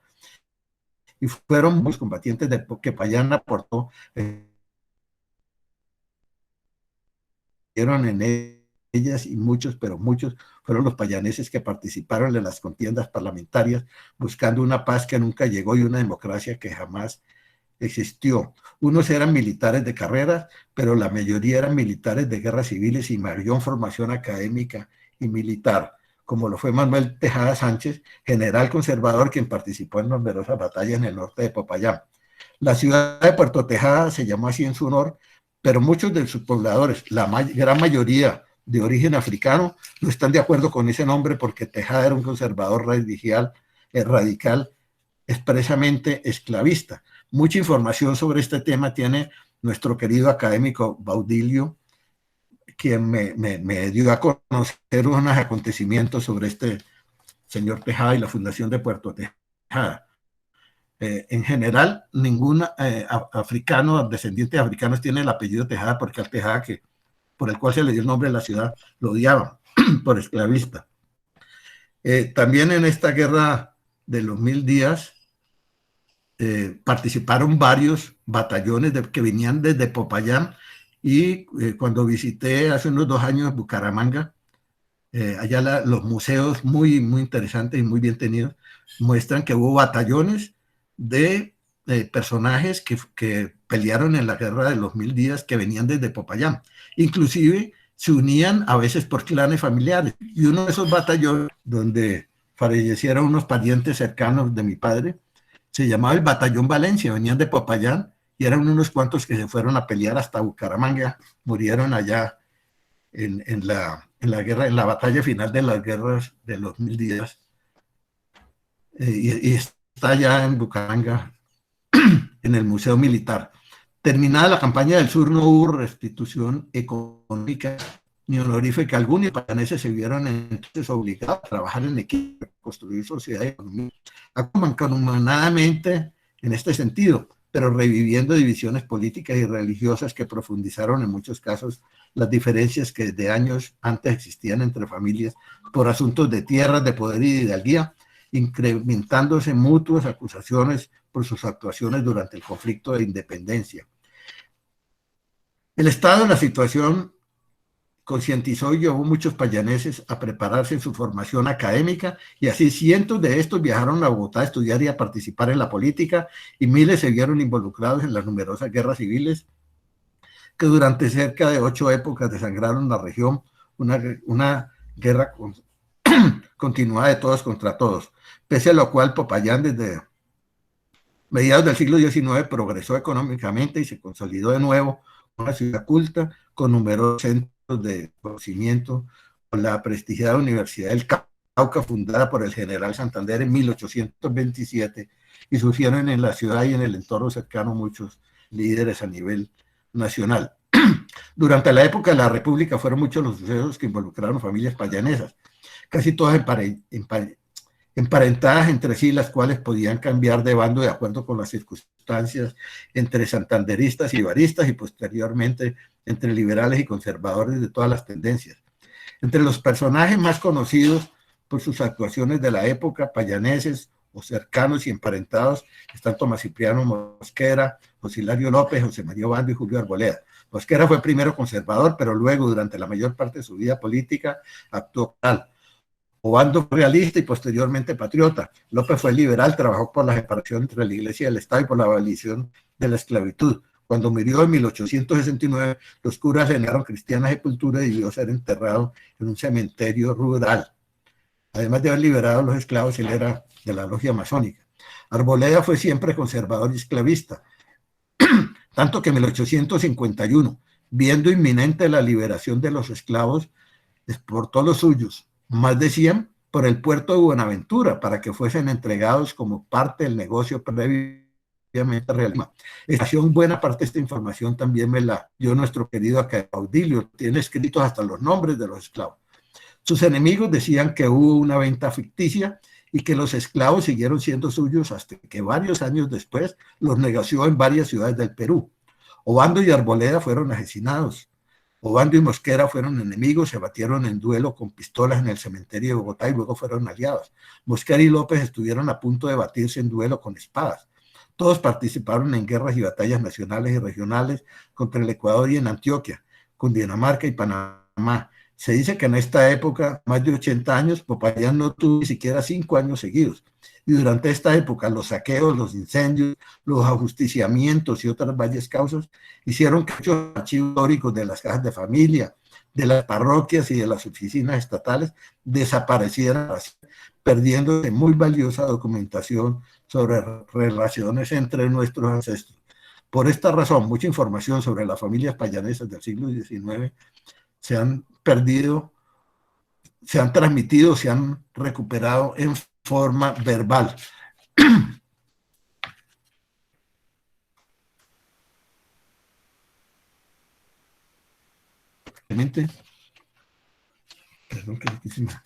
Pese al sinnúmero de problemas y circunstancias adversas, Popayán se consolidó como ciudad culta y organizada durante la época de la República. La Universidad del Cauca, con otras de Bogotá, figuró como entre las 3 mejores del país. Las procesiones de Semana Santa, casi ininterrumpidas, fueron conocidas y admiradas en todo el mundo, y se crearon y conservaron las principales instituciones y monumentos que existen actualmente.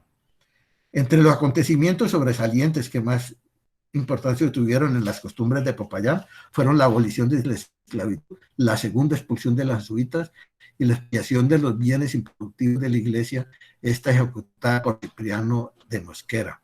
Tanto en la situación caótica considerada y los constantes cambios, la falta de trabajo estable, las pocas oportunidades para iniciar empresas, el agotamiento de los yacimientos de metales preciosos y la inestabilidad política, muchos payaneses de todas las profesiones y estratos viajaron con sus familias a otras regiones del país u otros países, y no fueron quienes se radicaron definitivamente en ellas. En el país la mayoría de ellos se estableció en Bogotá, otros en Cali, Pereira, Medellín, Manizales y Ibagué, y en el exterior especialmente en Venezuela, Ecuador, Perú, Cuba, Estados Unidos, España, Francia e Inglaterra.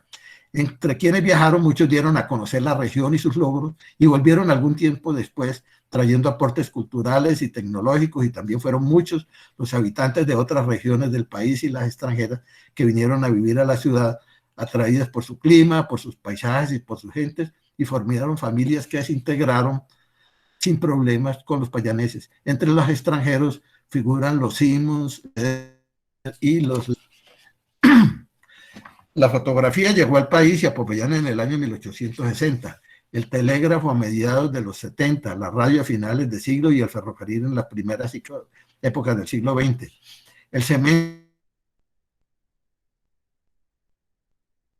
y únicamente los gobernantes y los notables tenían carruajes tirados por senovientes. Abundaban las iglesias como en la colonia.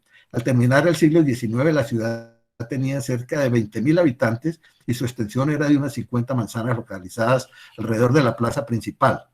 Por la influencia de otras regiones del país y del exterior, las costumbres y el vestuario variaban constantemente de acuerdo con la moda y las circunstancias.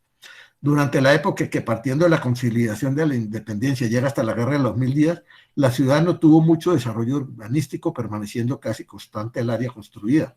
Las viviendas siguieron siendo prácticamente las mismas, casi todas con el mismo estilo colonial, muchas de un piso, algunas de dos, pero siempre similares, con zaguán de entrada, patio central y posterior, habitadas por los notables. En Popayán durante esta época no hubo pobreza extrema y menos puede hablarse de miseria a pesar de las constantes guerras. Las calles eran mantenidas en buenas condiciones, algunas de ellas eran empedradas y había alcantarillado, acueducto e iluminación con faroles en las principales. La economía se basó entonces entre los cultivos de café, cacao y otros frutales, explotación de maderas, papel, caña de azúcar, papas, maíz y trigo, ganadería ovina y bovina, cerdos, caballos, mulas y otras especies animales, y ya muy poco en la extracción de metales preciosos, aunque creció la explotación del carbón mineral. Los payaneses tenían en general buena salud, las enfermedades eran bien pocas y la mayor parte de la gente se moría de repente, de muerte natural o de vieja. El agua debía ser hervida para tomarla, cocinar, aunque también se usaban eficientes filtros de barro cocido. La cocina de los payaneses estableció sus propios platos, algunos de origen indígena, otros que venían desde la colonia, y algunos nuevos básicamente se alimentaban con carne y papas preparadas de muy diversas formas, combinadas con las comidas agradablemente, con las comidas con champús, masato, empanadas y tamales de pipián, sopas de verduras y inigualable carantanta hecha en el raspado de la masa que muy tabaco, usaban esas gafas para leer y eran mortificados por las niguas que se sacaban con una aguja calentada en vela. Tenían problemas con la dentadura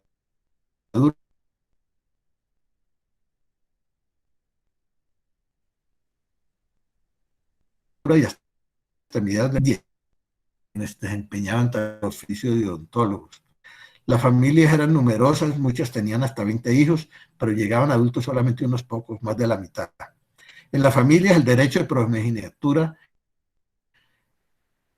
inamovible de la justicia, eran comunes, casi todos eran parientes.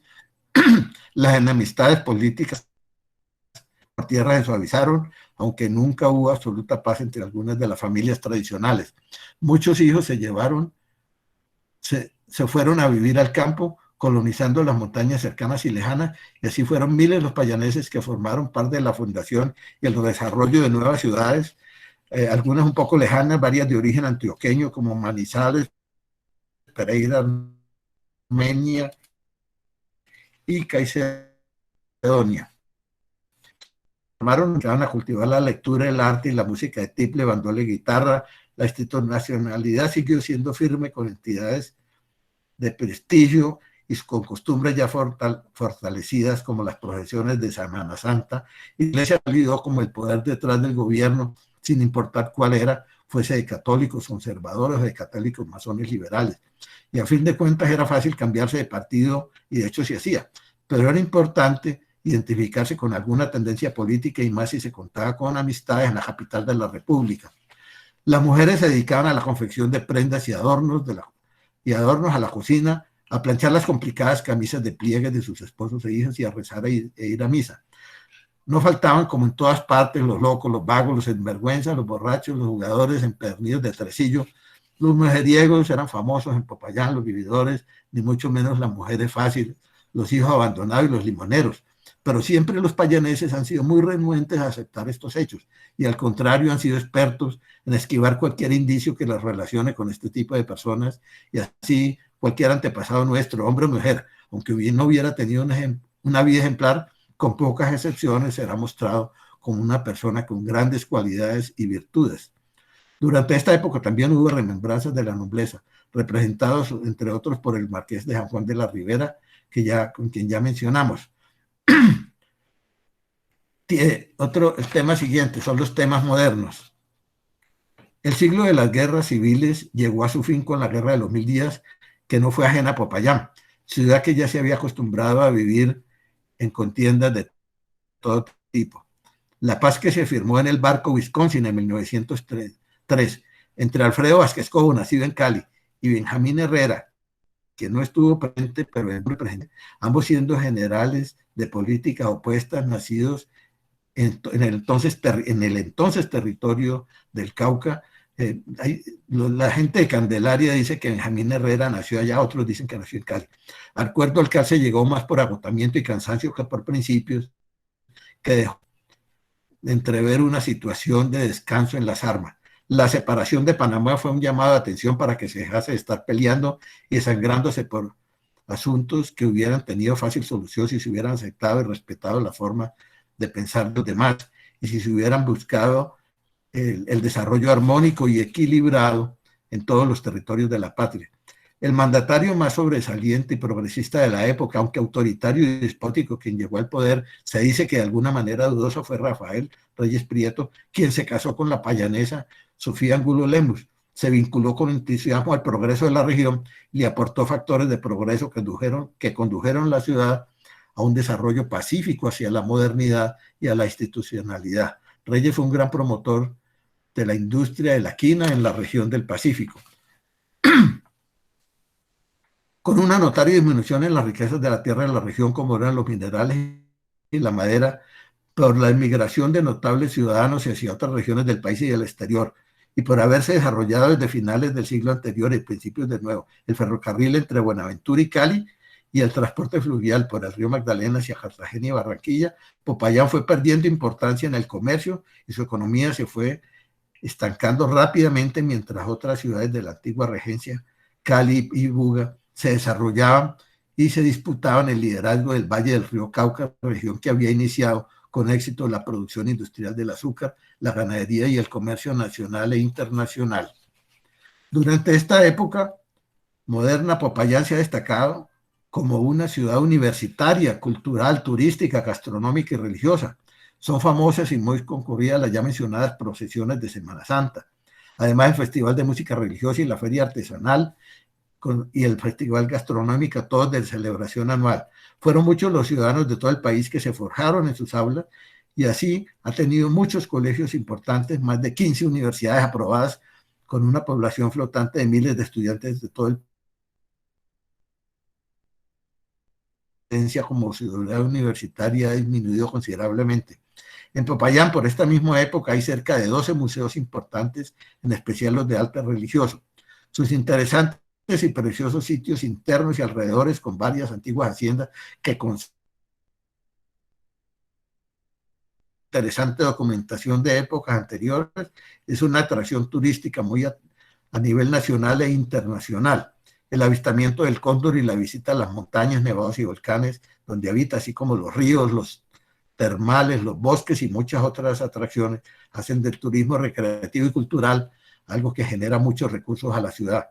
Los bosques de maderas considerados muy valiosos prácticamente han desaparecido desde que se empezaron a utilizar en épocas de la colonia para la elaboración de preciosos muebles y altares con lo cual el caudal del río Cauca y otros disminuyó considerablemente, contribuyendo a que haya menos inundaciones en el valle del río Cauca, lo cual agradecen a los payaneses y los hacendados de esta región.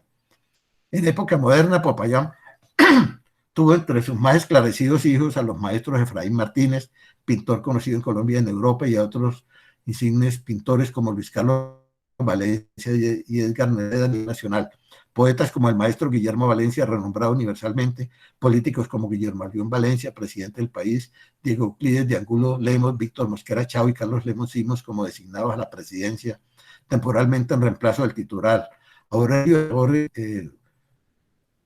fallecido hace poco, destacado por su honorabilidad y por su persistencia durante muchos años en propuestas y gestiones para el país y la región, y su hijo Aurelio Iragorri Valencia, que no concortantes como la gobernación del Valle del Cauca y el Ministerio de Gobierno del presidente Juan Manuel Santos, científicos como Carlos Federico Lemos Valencia, fundador del Museo de Historia Natural de Cali de Popayán, y muchos otros, casi todos emparentados entre sí.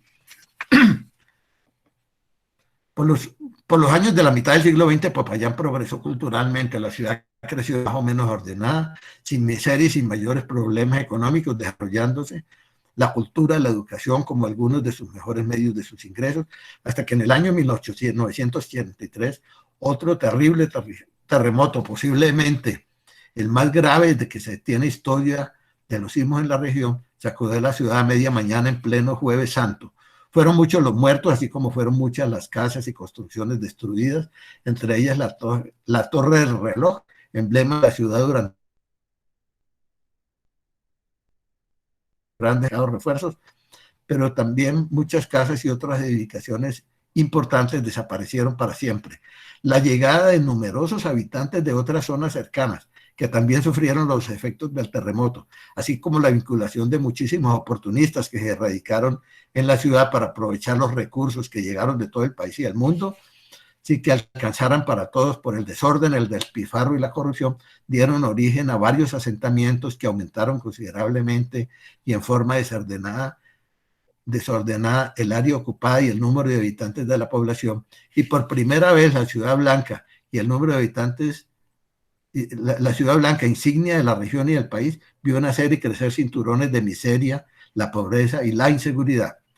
El narcotráfico, ese cáncer social que ha carcomido el país, no fue ajeno a la ciudad y aprovechó las necesidades de tanta gente que llegó con esperanzas de progreso y no encontró nada.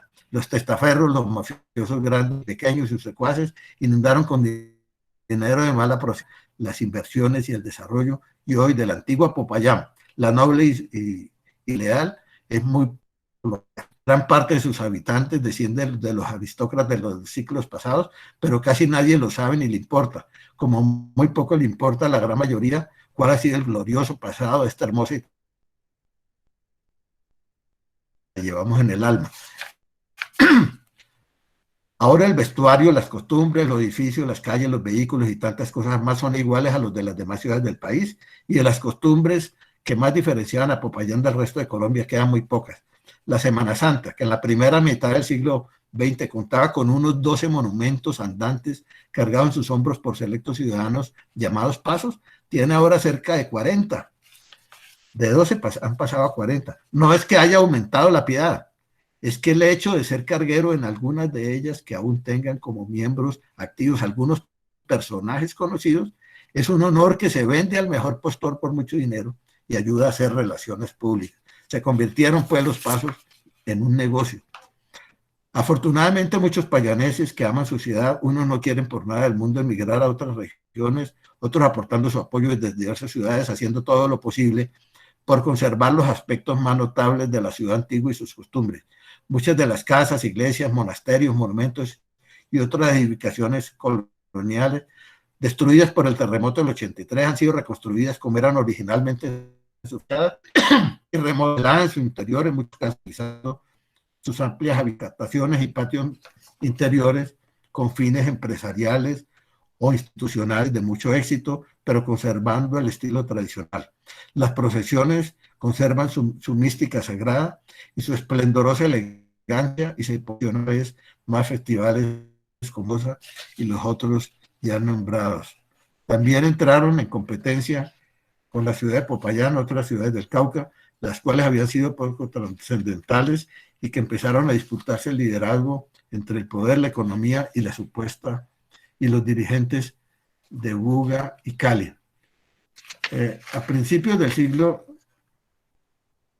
perdón, esta parte de la... Ahora algunas personas, presidentes payaneses de otras regiones y de sus cercanías han sido payaneses.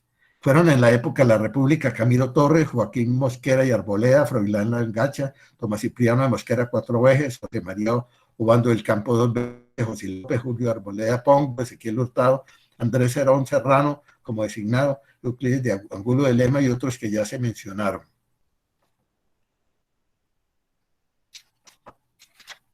Algunas personas de otras regiones conocen muy poco sobre esta distinguida ciudad, como el periodista Rubén Darío Zúñiga, quien publicó en un importante diario de la ciudad que su único cuento sobre el Popayán era: de Popayán conozco la historia del distinguido poeta Valencia, que con sus escritos le cantaba a la ciudad, pero no la del hombre que se devolvía de misa para acostarse con las empleadas del servicio, mientras su esposa rezaba por su alma en una de las iglesias que todavía hay en la ciudad. En las últimas décadas se ha presentado un fenómeno sociológico que ha influido negativamente tanto en la paz como en la economía de Popayán y su entorno. Las constantes manifestaciones de protesta por parte de los indígenas que obstaculizan el tráfico de las carreteras durante semanas enteras y han sido causales de que las inversiones empresariales y la tranquilidad se hayan visto muy afectadas. Una de las peticiones de ellos es que les sean entregadas todas las tierras del actual departamento del Cauca, incluyendo las que ocupa la ciudad, porque consideran que estos territorios les pertenecían desde sus antepasados, aduciendo que el cerro de la ciudad, el Tulcán, en el cual se erigió la ciudad de la estatua del Alcázar, que fue derribada por ellos, es una pirámide, aunque hace pocas décadas nadie se la identificaba como tal, diciendo que la principal etnia que hace este reclamo y hace estos paros no era originaria de la región, habían dado en la época del sur. Termino este capítulo comentando que esto no es más que un resumen de acontecimientos relacionados con mis inquietudes sobre las tradiciones anecdóticas en la historia familiar y social de Popayán y algunas genealógicas. Gran parte de las genealogías, yo diría que se la debemos, el conocimiento que tenemos se lo debemos a Miguel Wenceslao Quintero con su extraordinaria obra Linajes del Cauca. Para mí, la interesantísima historia completa de Popayán no se conoce y está todavía en proceso y falta mucho por escribir. Bueno, escúchenme por lo largo, ¿no? Y por no ser pues tan escrito en fechas y caracteres históricos, pero esto es una opinión, pues digamos, personal sobre lo que ha sido Popayán, una ciudad que en la que he tenido visión. Muchísimas gracias.